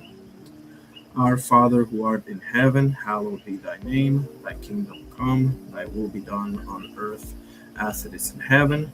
Give us this day our daily bread, and forgive us our trespasses as we forgive those who trespass against us. And lead us not into temptation, but deliver us from evil. For thine is the kingdom, the power, and the glory, forever and ever. Amen. In the name of the Father, Son, Holy Spirit. Thank you, God, for everything. Thank you all who pulled up. Appreciate you, Brother Carrier, my brother right there, Aircraft Carrier. My brother, Laurie Bird Show, LB, my guy. Also, Puro for hopping in the panel. My brother, mi hermano, you already know. Always great discussions with you. Cass Sports, the Boxtorian, stopped by to say hi. Appreciate you, sir. And all the rest of you, right? We had Oscar here earlier. Appreciate you. El Carnal, my brother. Champ Ross, of course. I'm going to make my picks right quick. Yes, sir. So, yeah, appreciate you all, fellas. It's been a pleasure, as always. And next live is going to be Saturday with the Leo and Aleem card and also the UFC. And we may go live on Sunday for Zuffa, you know. Let's see. Zuffa starts Sunday at 6 p.m., okay? Eastern time. Zuffa, okay? So, and when does it start, Leo and Aleem? Let's see. It should be like 9 or something, but let's see. Start time. 7 p.m. Yeah, I'll be in for that one. All right. So we shall see you soon. This was your boy Irony Boxing. My next live will be Saturday. All right. You'll take care and make sure you'll have a great rest of the week and enjoy the weekend as well. Peace out.